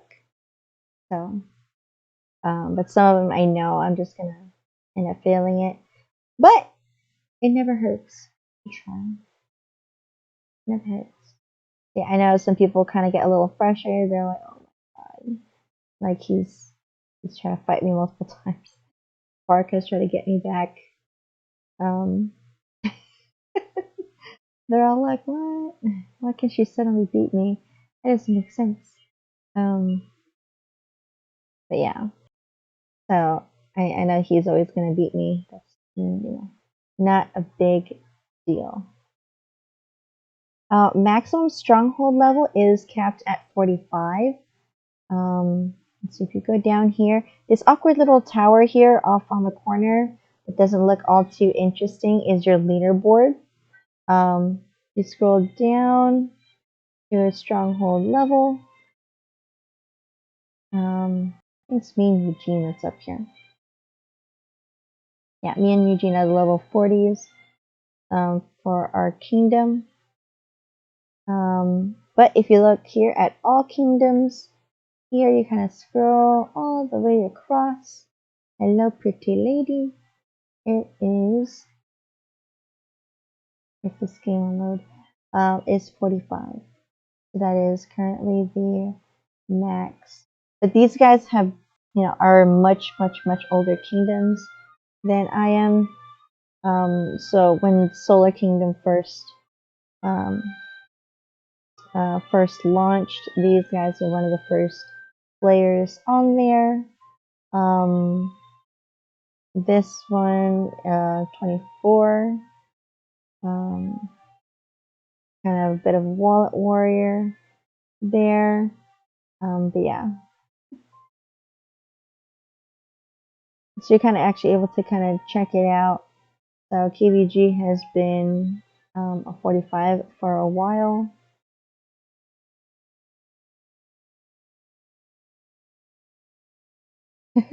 Yes, very new, very fairly new actually. Um, let's see. So you're actually able to kind of go in here. For those guys that are wondering, yes, we lost Excalibur, we lost our Avalon again to another kingdom. Bit of a letdown. So 79 owns us this time. We weren't against 80. So I is the one that owns us. So it kind of sucks. Kind of sucks there. Oops, not the one I wanted to press. Not bad. Alright, try this again.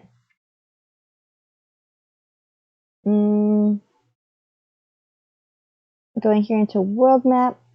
This is here. Kingdom 85. For those of you guys that are wondering, oh, it's not grayed out. If you guys are not in my kingdom is grayed out. It will look like one of these. It'll be grayed out. I am able to enter it, but I am unable to join the kingdom. You cannot join kingdom that's in a gray isolated state, meaning that this server has reached the maximum capacity for I guess not maximum capacity, but it has reached the age limit, and once it has reached that certain age, it locks out that kingdom. So in the gray kingdom, it is no, it's not conquered. It's more of it's locked out. So if you do try to create a new account, you try to hop over into another kingdom, if it is grayed out, it won't let you. So if you guys are making a new account, and you're like, I don't like this one, I don't like where I ended up, I want to go somewhere else, tough cookies. Tough cookies there. You can't join a grayed out one.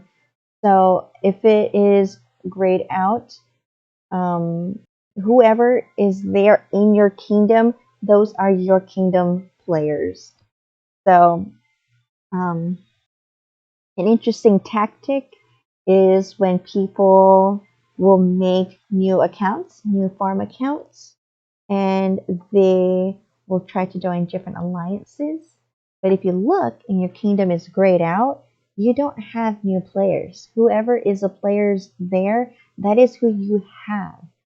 So if you are in an alliance and you're trying to recruit people, and you're like, hey, we need some people, and you are just inviting a bunch of randoms, but your kingdom is grayed out, you are inviting somebody from a different alliance into your alliance. So watch out.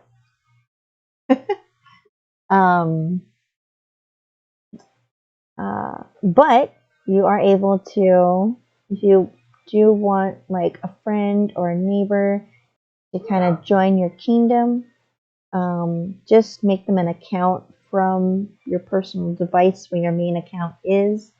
And let me see if I can show you guys really quick without having to awkwardly start over. When you go over here, click your profile picture, click game settings. You can click account and start new game. And this is where it will ask you, so yes, and then warning, you can choose to stay in this kingdom or migrate to a new kingdom and start a new journey. If you click change kingdoms, this will toss you into an open server, essentially, like an open server, an open kingdom that is not grayed out. And you will not be able to migrate back into your current kingdom if it is grayed out. So because mine is grayed out, I would have to click stay here, and that gives me my farm account, where you can kind of start over, start anew, and but yes, you will have to start from literally zero, from that whole storyline of Morgana and losing, watching Bedivere lose his dragon and stuff, and just so sad. So sad. But yeah, so those of you guys that are wondering, how can you tell the difference? Let's see. I don't know if I can find a new kingdom here. If I just keep scrolling, just keep sailing, keep sailing. I'm watch a lot of Disney movies. I haven't watched some of the newer ones, I'll be honest with you guys, just because I feel like a lot of the newer movies seem to have political leanings, and that's not the reason why I watch a movie. So, Kingdom 130, a new kingdom that just popped up. It says hot because you're actually able to. Hello, my angel.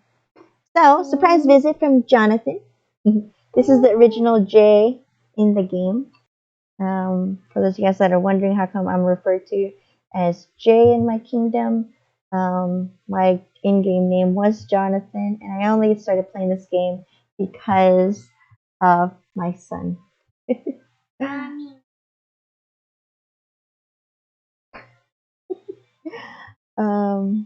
Monso says hi. You gonna say hi?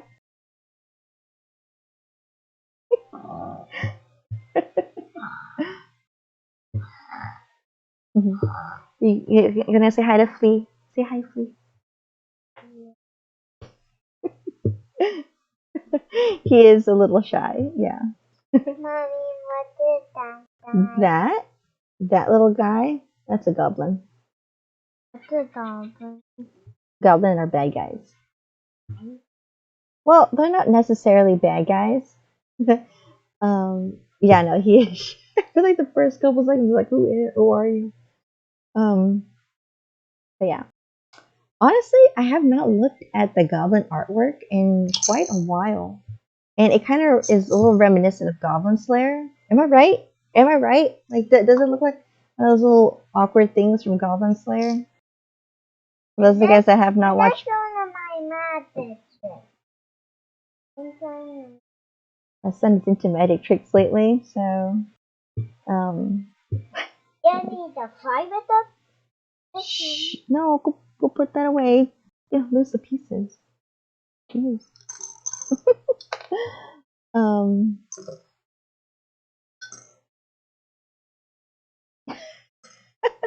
Nice.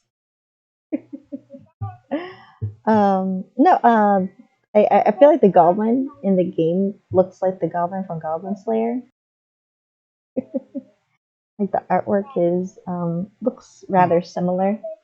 I have not fought a goblin in many moons, so but Johnny was asking, "What is that?" And I was like, "Oh, that's a goblin," and it looks like one of the goblins from Goblin Slayer. But yeah, if it says hot, it is a kingdom you guys can hop into and check that out. And that is where you will most likely end up going to. For those guys that are wondering, what is a max lore level? What are the maxes? What is the goals I am trying to get to? Lord level 65. Stronghold level is 45. You got 65. So he definitely was able to grind a lot of monsters and stuff. So he's from Kingdom 60. And I myself am a level 54.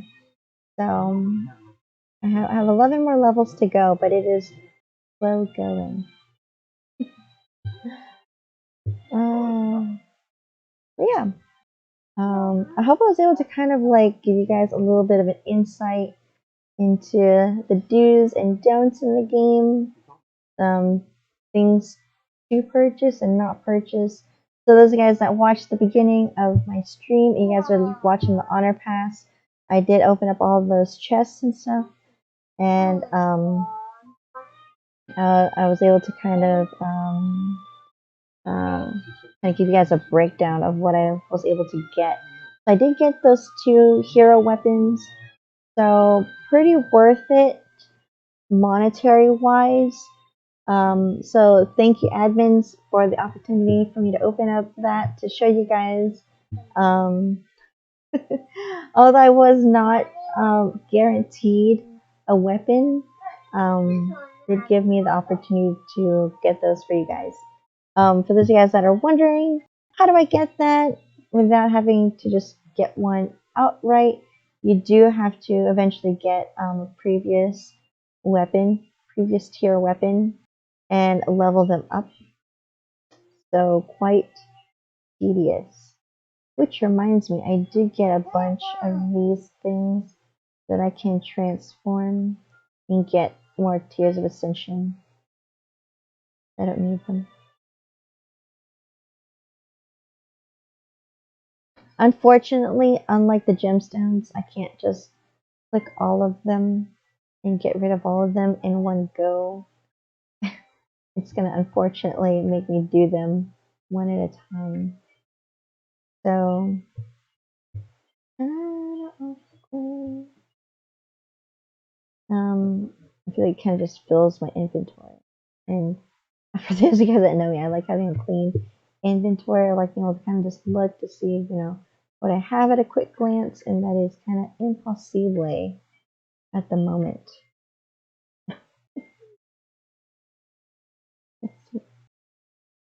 So I am getting a bunch of those tiers of ascension. Those are extremely necessary, and they are needed in the tens of thousands when you start leveling up a bunch of stuff. So you guys saw when I was leveling up that those Raven equipment, it was easily in the 13,000. So the only reason why I won't change these out quite yet, I can give you guys a little bit of a side by side comparison on that. So they're both at a fabled level, and obviously the latest one is going to be a lot more powerful than that. But like I said before, on the Fae blessing stuff, sometimes you have to have like a set. They do have different requirements, and it's rather annoying. But the Tempest is a complete set of weapons. I want to hold on to that a little bit, and that is the this is more advanced than the Raven one, but already the Raven one is significantly stronger. I kind of just have all of these scrolls just hanging out. I kind of hope that the Raven scrolls will go on sale soon. It'd be really cool. Yeah, a bunch of those tiers of ascension, so I'm able to level those up. I don't know what it's asking me to do. Level up what? For those of you guys that are looking to level stuff up, they are looking for a certain level to be a certain level of those weapons. So you will have to eventually get those up there. Like on my farm account, I did have tier 1 weapons, and for me to get them into resurrection tier 2 weapons, they did have to be a max level tier 1 for me to be able to use it and craft it. So for those of you guys that are wondering how do we kind of just do it one at a time, you will have to kind of do the slow crawl up, and it does use a lot more resources. The Tears of Ascension and Glory Fragment. So yeah, it's kind of worth it just for having to skip a lot of those requirements. The Kingdom Raid finish. Do I have enough stamina for a rally? Oh, that's not what I want to click on. Yes, I do. Okay, cool. I do have enough for a rally. I don't know if anyone's going to be joining me.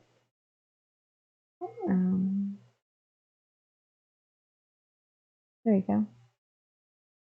I was like, where is it?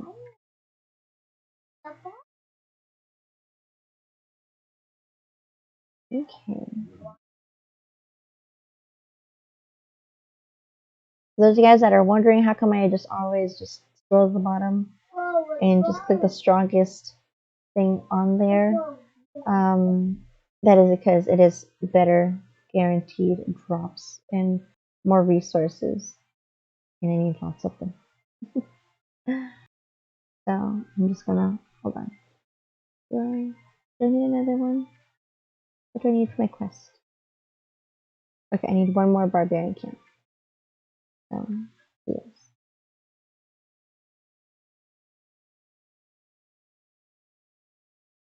Those of you guys that are out there that don't have as strong of troops or level, just you can always join somebody else's rally and it will count towards what you can do. So it's always nice to kind of be able to like help out your allies and kind of see. Yes, that's my 5th march. If I didn't have my VIP active, I would have the 4 marches, but as of right now, my VIP level is active for a touch over a week. And for those of you guys that are wondering, you can always purchase VIP points for 100 gold apiece. So if I wanted to level up to level 10, I would need 1087, 1088 of these.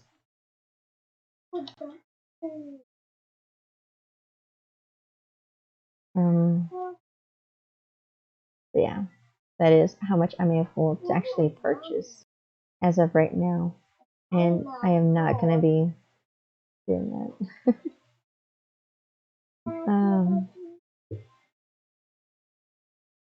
But yeah, no worries if the troops are still kind of weak. Let's see. You said you're level 21 now. Let's see. I really don't mind.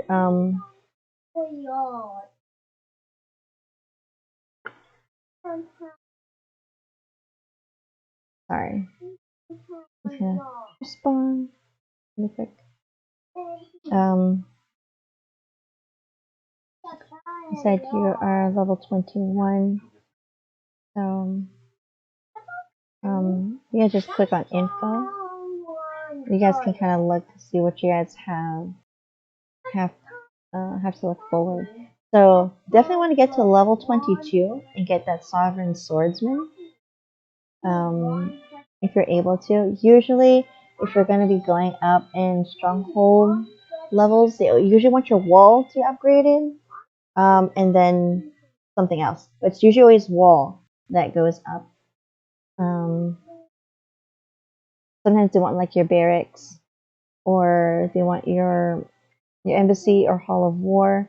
Mine currently is Hall of War for my next upgrade, so Hall of War has to get to level 40. Plus, I need all those stupid badges. Yeah, no, definitely. If you keep up with collecting those tributes and stuff, those construction speed ups will eventually cycle through. So definitely keep up with collecting those tributes. But that Hall of War, you're gonna need that Book of War, which you can purchase with gold, but definitely not as expensive. I think for one Book of War, I think it's like 10 gold. But you are going to need resources in the millions. I can only imagine what it is past this, because I'm like, oh my god. After millions, it's billions, right? And that's going to take me like forever in a day to gather.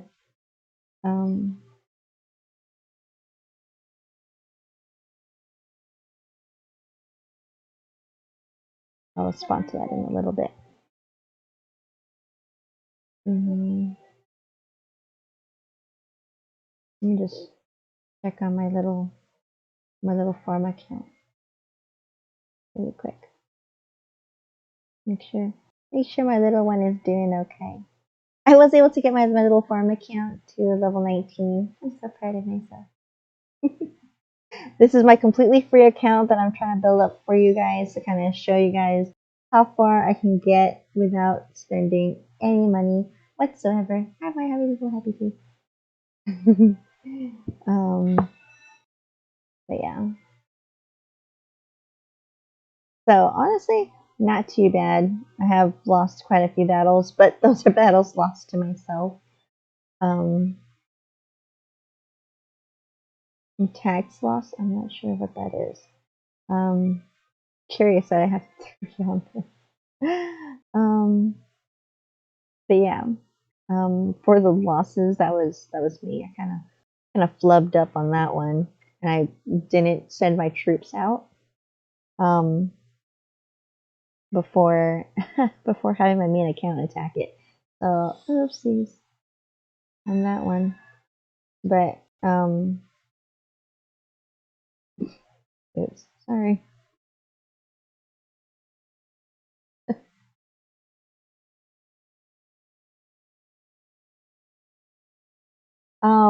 In terms of just attacking other players, um, for newer kingdoms, that's usually the first tactic to get thrown out there is I'm just gonna attack whoever and whatever.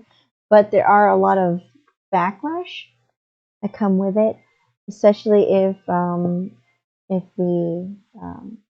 kingdom does tend to progress and get older. Because you definitely want to be able to have eventually accomplish a peaceful kingdom, which we kind of have in 85, kind of. Okay, last time I said that, somebody started a war. So, knock on wood, you know, that oh, hi. I say hi's back.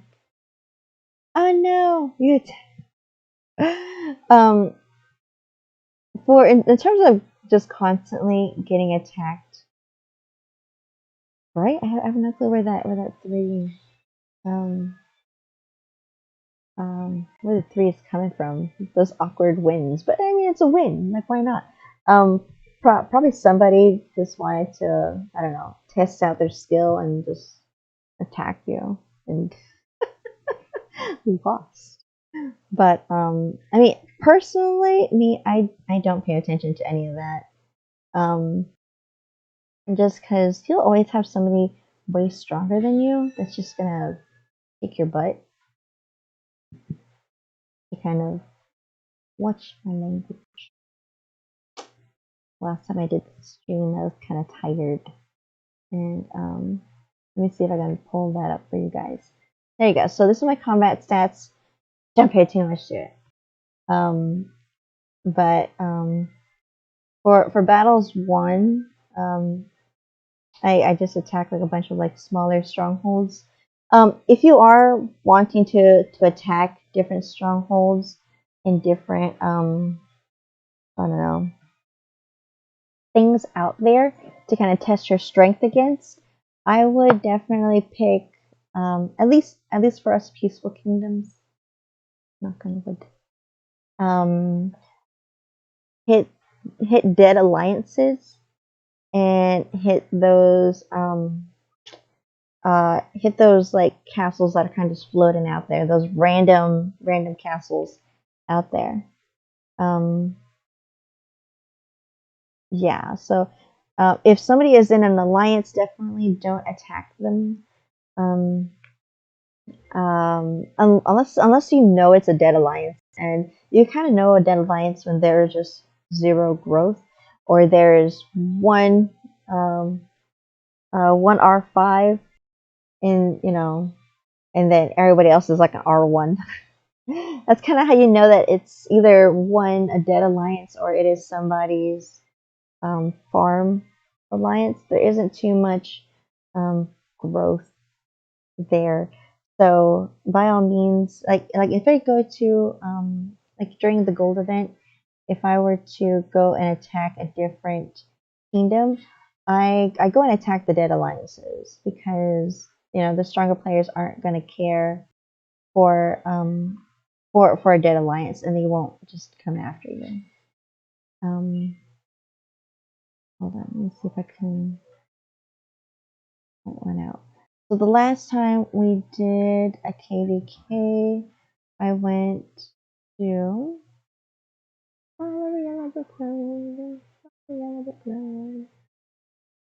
okay, there we go, Kingdom 80. And what I did for the KVK is I went to the map and I kind of just scrolled all the way down here, bam. And then I'm gonna go here again, and then go to territorial map, if it'll open. And then you're kind of able to kind of scroll slowly around to see where the dead alliances are. Dead alliances are always put on the outskirts of the map, just because a lot of active alliances are going to build towards the Avalon, towards the center castle here. And so these will be all your majority active alliances. You definitely want to come out here and kind of pick a dead alliance like that. Kind of go there and then just decimate whoever lives there. Sounds horrible, but another good rule of thumb, if you are planning on attacking somebody, click on their profile. You can click alliance. There are 42 members in this alliance out of 70. All good. Good night. Thank you for joining my stream, and I will see you guys another time. Bye. But yeah, no, you're able to kind of look. So they look like they have a lot of members at 42, but there was only one person there in alliance territory. And if you look, there's usually that one person there. There's another person there. This is kind of a little surprising, considering that usually in a dead alliance like this, there aren't too many people with like actual like name. There's usually a bunch of people with like, kind of the throwaway starter names. Kind of interesting to see one with a bunch of actual names. So this might be a new, it might be a new alliance, but an alliance farm. So this might be kind of like somebody's random one. They kind of just put that down just for the sake of starting the alliance. And then if you go to probably a stronger alliance territory, you can kind of track that down from there. Because then if they have 42 and they have different names to them, they probably belong to somebody. But yeah, let's see. If we go to ours, and look at that territory map. This is all Chin Alliance territory. This is all FBK right here. But if you kind of go out, they have like this little white patch here. This was an alliance territory.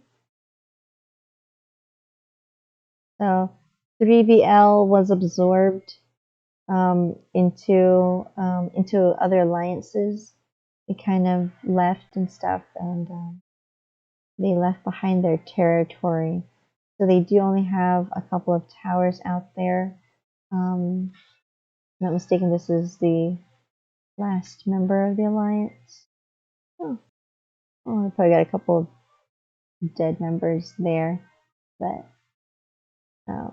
those that were active did get absorbed into other alliances. So as you can see, we are an older kingdom. This is very very low power level. because even my farm account is higher than that, and I don't really do much on there except gather. So, so yes. I wonder if I was able to launch that before. Yeah, I did, actually. Cool. Hey, look at that. Alright. Let me go back and collect that last one there. Yay! Alright. So yeah.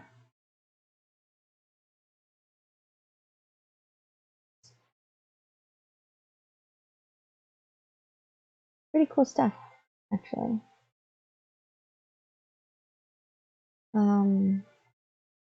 Is there anything you guys wanted me to cover?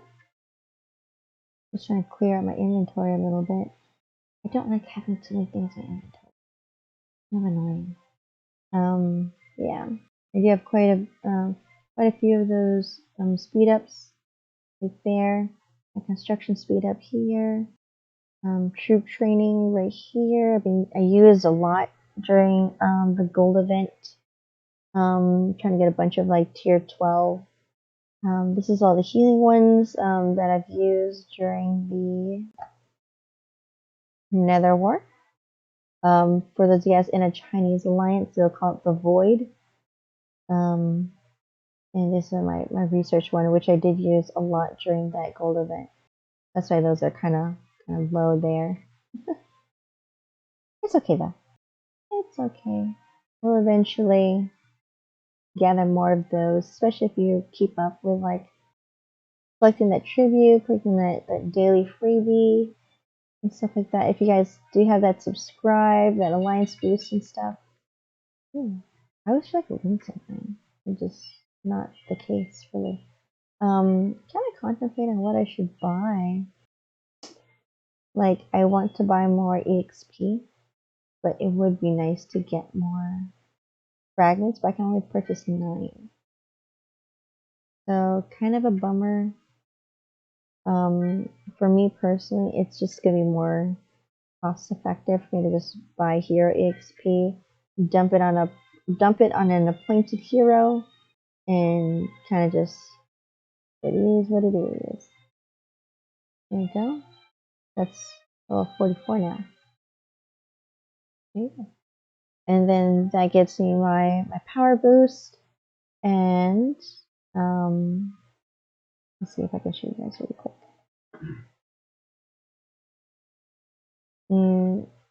Since he's now at level 44,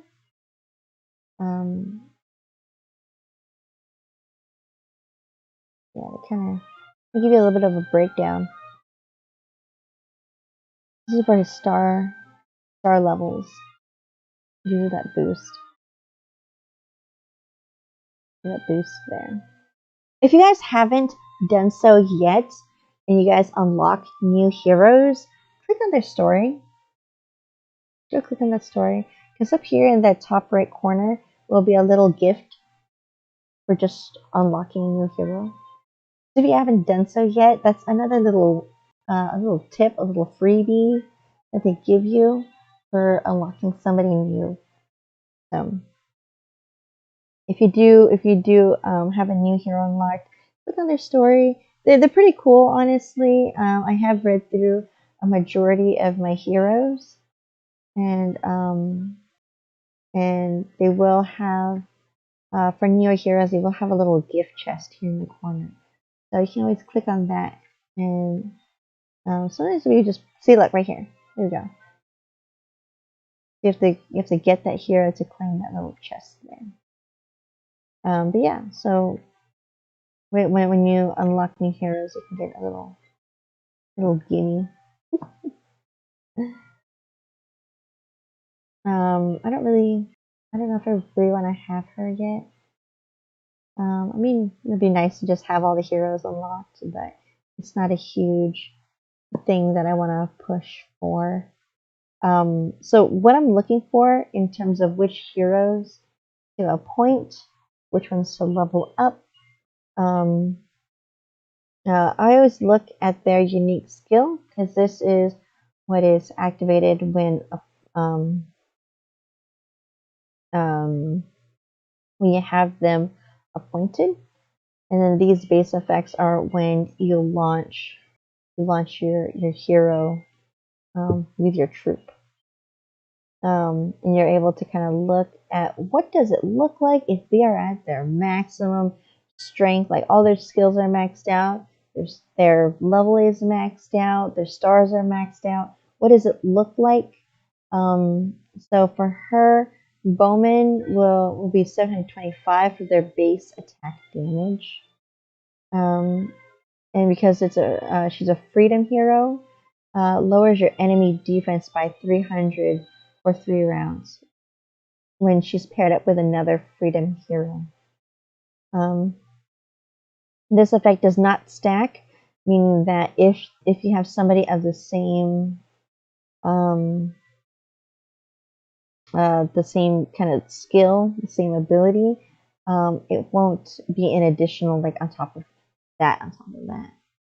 So unfortunate, true, but I mean that is how they programmed it, just so kind of give them a little bit of a chance of like for him, I am missing a bunch of fragments. That's why he's not really leveled up. But I'm trying to get him there. So you level him up, increases your march capacity, which means more troops that you'll be sending out, meaning that set of troops is stronger, essentially. And that 6-star additional damage is 40%.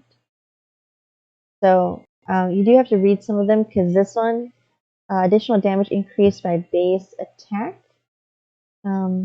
For 6 stars, it'd be 12%.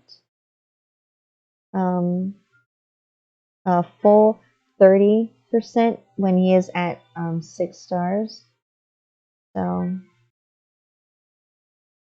we're alongside 2 gallantry heroes. So if he's by himself, it's 12.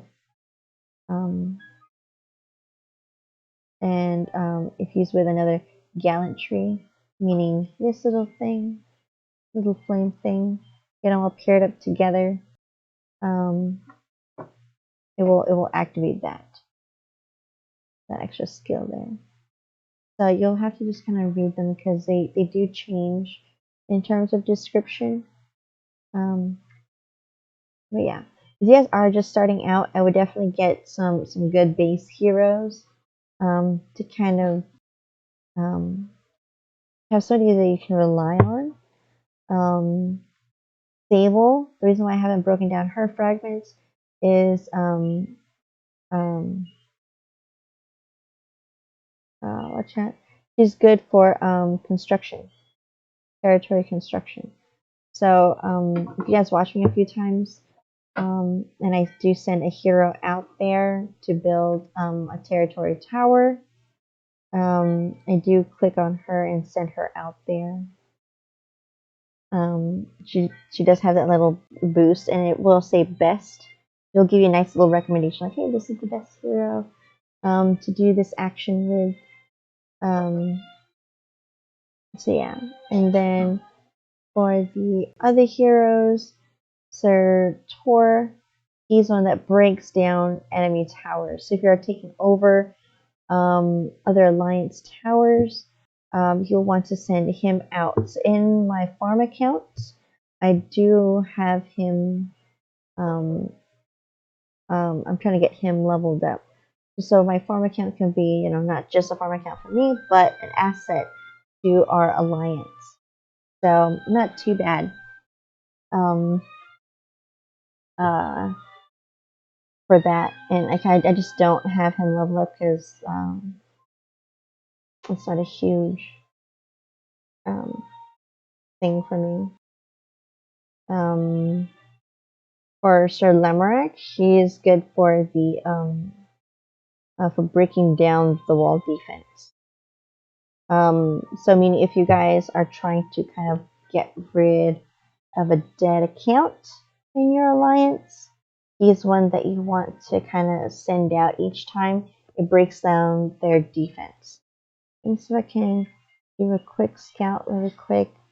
Mm-mm.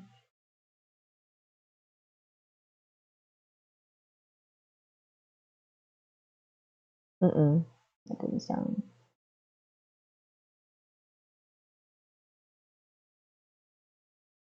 Somebody teleported.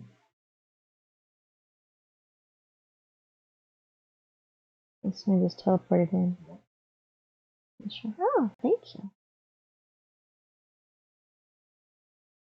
Yes, I am one of those savages that just drinks milk. Looks good. Those guys out there. Like, oh, they should just. Um.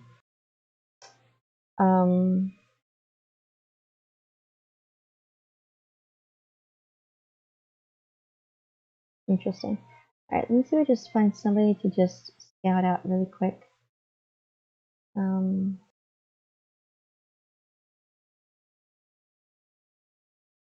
Hold on. Uh-oh.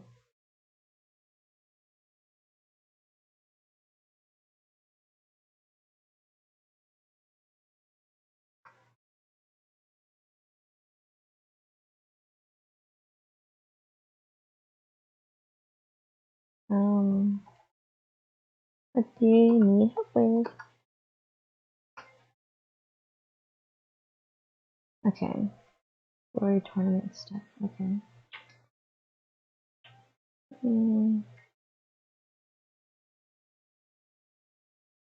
Okay. So we're gonna have the gold event coming on soon. And what I mean by saving a lot of those beat ups and stuff.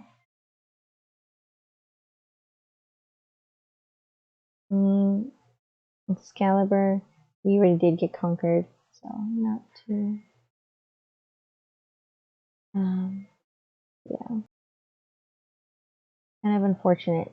That's like one of my goals is to eventually get to the point where we can own our own kingdom and not pay taxes to another kingdom.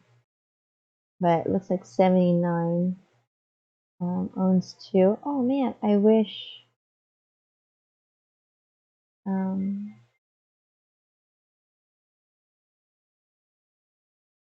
Darn it. So they were able to protect their own kingdom, which is why it's a united kingdom. Right here, United Kingdom. They were able to protect their own and prevent themselves from getting taken over, but they do now own us as a kingdom. Rather unfortunate. Let me see if I could just. I don't know who I can scout. That would be okay. I'm not gonna do anything. I just kind of want to show you guys. I'll just do this really quick.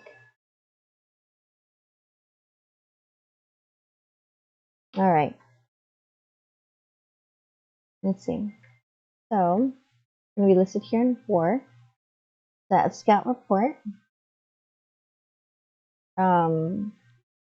What I mean by defense for Sir Lemurat is that city defense right here on top. If you guys have a dead stronghold in your alliance and you want to get rid of it, you'll want to get that city defense to reach 0, and that is where Sir Lemurat will be able to kind of get that city defense to 0 faster. And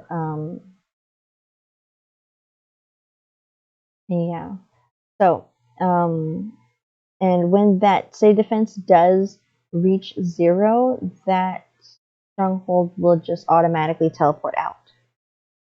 It'll force a teleport. They won't get a shield. If that's what your next question was. No, they won't get a shield, but they will be out of your alliance territory. What happened?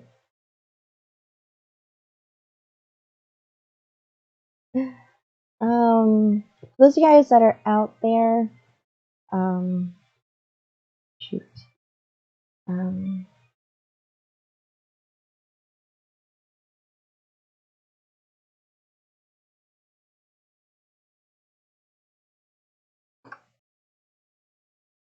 But yes, I am streaming on Twitch, Facebook, and YouTube. I am gonna keep streaming on Facebook and YouTube for those of you guys that are unable to get a Twitch account or whatever. I definitely don't want you guys to be missing out on some of those nice little freebies that admin hasn't giving me. Um, which yeah, I did wanna say thank you guys for keeping my stream pretty active and on the up and up. And I just really want to say thank you guys. I really would not be here if it weren't for you guys and for those of you guys that are encouraging me to do this because I am just hella nervous in front of the camera. um, not not my most favorite thing to do. I'm gonna be lurking. I'm just curious. Going to where? Until that level 38. Go figure, right? Whenever I need a level 38, I can't find one. Alright. You know what? I promised I would show you guys this. I'm not gonna chaos that. That's pretty messed up. I don't know if it'll let me find another one. Oh well. Hold on. I really don't like the little red dot. I'm sorry. I'm just gonna keep trying to just clear that out. Oh no. It just shows me it's teleporting to him. But I am able to actually go out there. So recommended troop power and that nice little philosopher stone right there. That's what I'm looking for. So if I did want to, I would definitely just throw my stamina at that guy and get him out of there. I wish I had some stamina coins. I do not. Usually your stamina coins would be towards the top, which I do not have, unfortunately. With level 5 crystal. But yeah, I hope today's stream was a little bit more informative for you guys. And thank you again. Admin has some really cool stuff in store for you guys. Possible some more drops are in our future. I know that they're trying to incorporate that into the whole Twitch system, which is why they really want me to just kind of just stream here on Twitch primarily. But I will keep doing the ones on Facebook and YouTube for those guys that are unable to actually kind of get on Twitch. I'm not too good with a bunch of social media accounts either, so I get it. But yeah, no, I just wanted to really share that with you guys and give you guys the opportunity to kind of get some nice little freebies from admin. But yeah, I do have a bunch more in store for you guys. If I'm able to get a bunch of people in chat and following me, they do have bigger prizes for you guys. I don't know what the prizes are. If you guys do get those gift codes that I do post in Twitch chat, let me know. What did you guys get? I have no clue. I like surprises. I like gifts. Free stuff's always nice, you know. It's like one of my favorite things to talk about is a bunch of free stuff in the game. So, um, but yeah, I hope this was extremely informative for you guys. I hope you guys are able to benefit from my stream.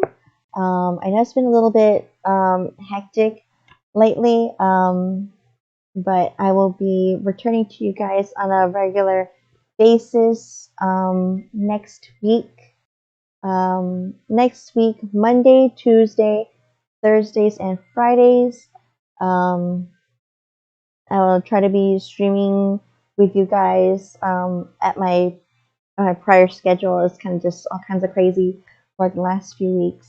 I apologize, but Monday, Tuesday, Thursdays, and Fridays at a daily reset.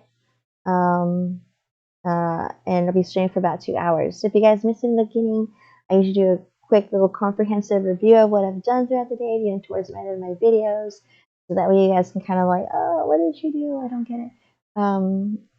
That way you guys can kind of like look back and rewind and kind of like gauge if you guys like the stream or not. If you guys have any suggestions and things you guys want me to cover for you guys, 100% let me know. I will definitely try to try to get on there, and I read through you guys' comments and stuff. So that way I'm able to kind of incorporate what you guys need, what you guys are looking for, and it's kind of nice to kind of just have somebody out there that you guys can just ask a quick question to and get a quick answer to. I know sometimes trying to message a mod in the game, you just never get anything. Sometimes it takes too long. But yeah, I do know that there are quite a few. Let me see if I can find it for you guys really quick. Why is this just awkward? Okay.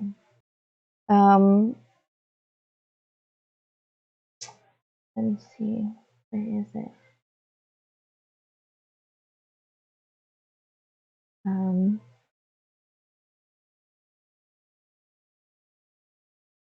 Okay, let's see.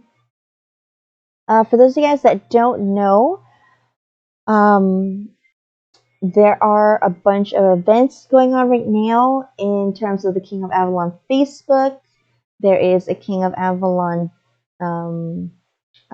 Discord, and there is a King of Avalon Reddit page. So if you guys aren't yet doing those things, there are a bunch of little events, and you kind of just like respond to like little questionnaires or whatever the case may be, and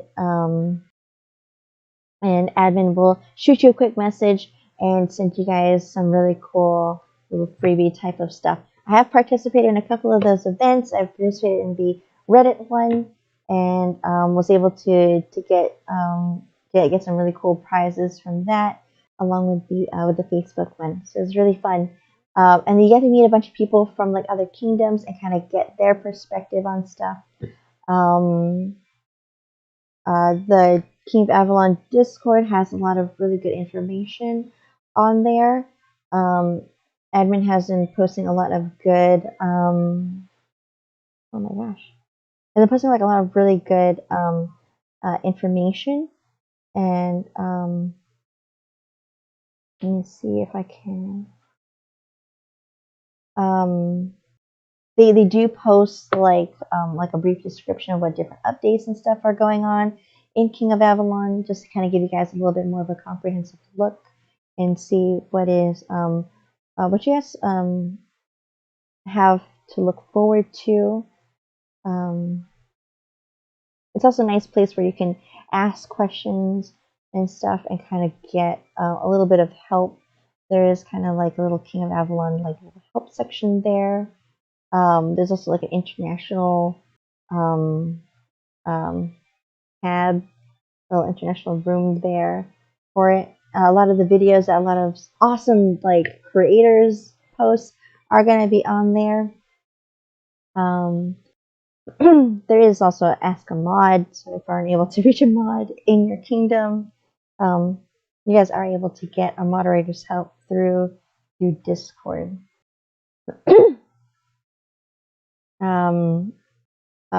Through the Discord one, it's really heavy on the lunar side, so a lot of stuff are kind of centered around lunar for that. So take everything with with a grain of salt. They do have kind of like a frequently asked questions for Solar Kingdom.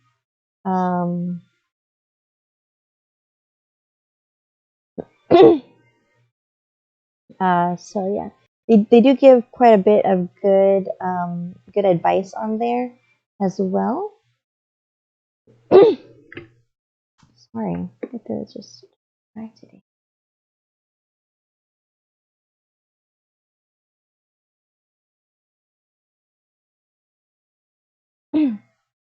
So, but yeah, and on there you can like a lot of the stuff that is posted in terms of like charts, growth charts is what I like to call them, where you kind of get to kind of look like, hey, what do I need to get to level 10? What do I need to upgrade to get all the way to um, whatever level?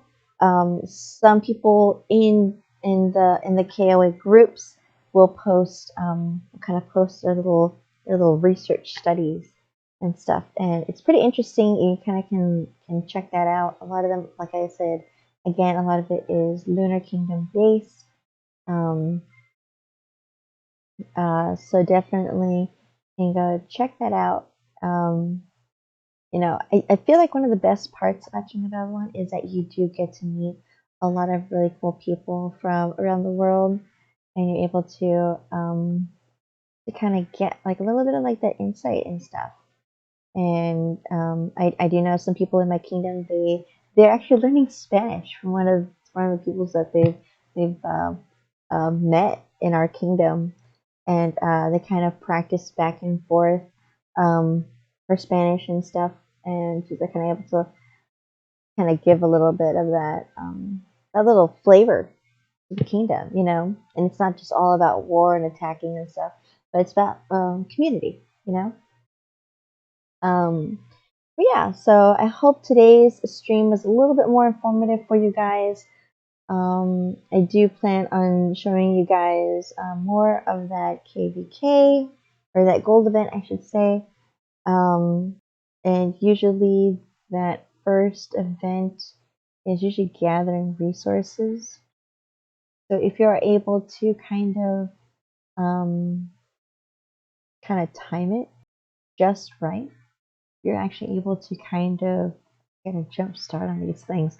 It's kind of nice if you're able to kind of look at your event calendar and see what you have coming up. Like right now, I have the gold event. I think I'm gonna wait a few more hours. I'll probably wait like maybe about 6 hours, 6, 7 hours, um, and and then I'll send parties out to gather resources. So by the time the gold event starts, my troops will come back and it'll be included. So timing is everything for the gold event. So definitely want to start off the day fresh and new, if not getting a cool head start on it. The Excalibur invasion is that KVK, commonly referred to as KVK. Um, uh, but yeah,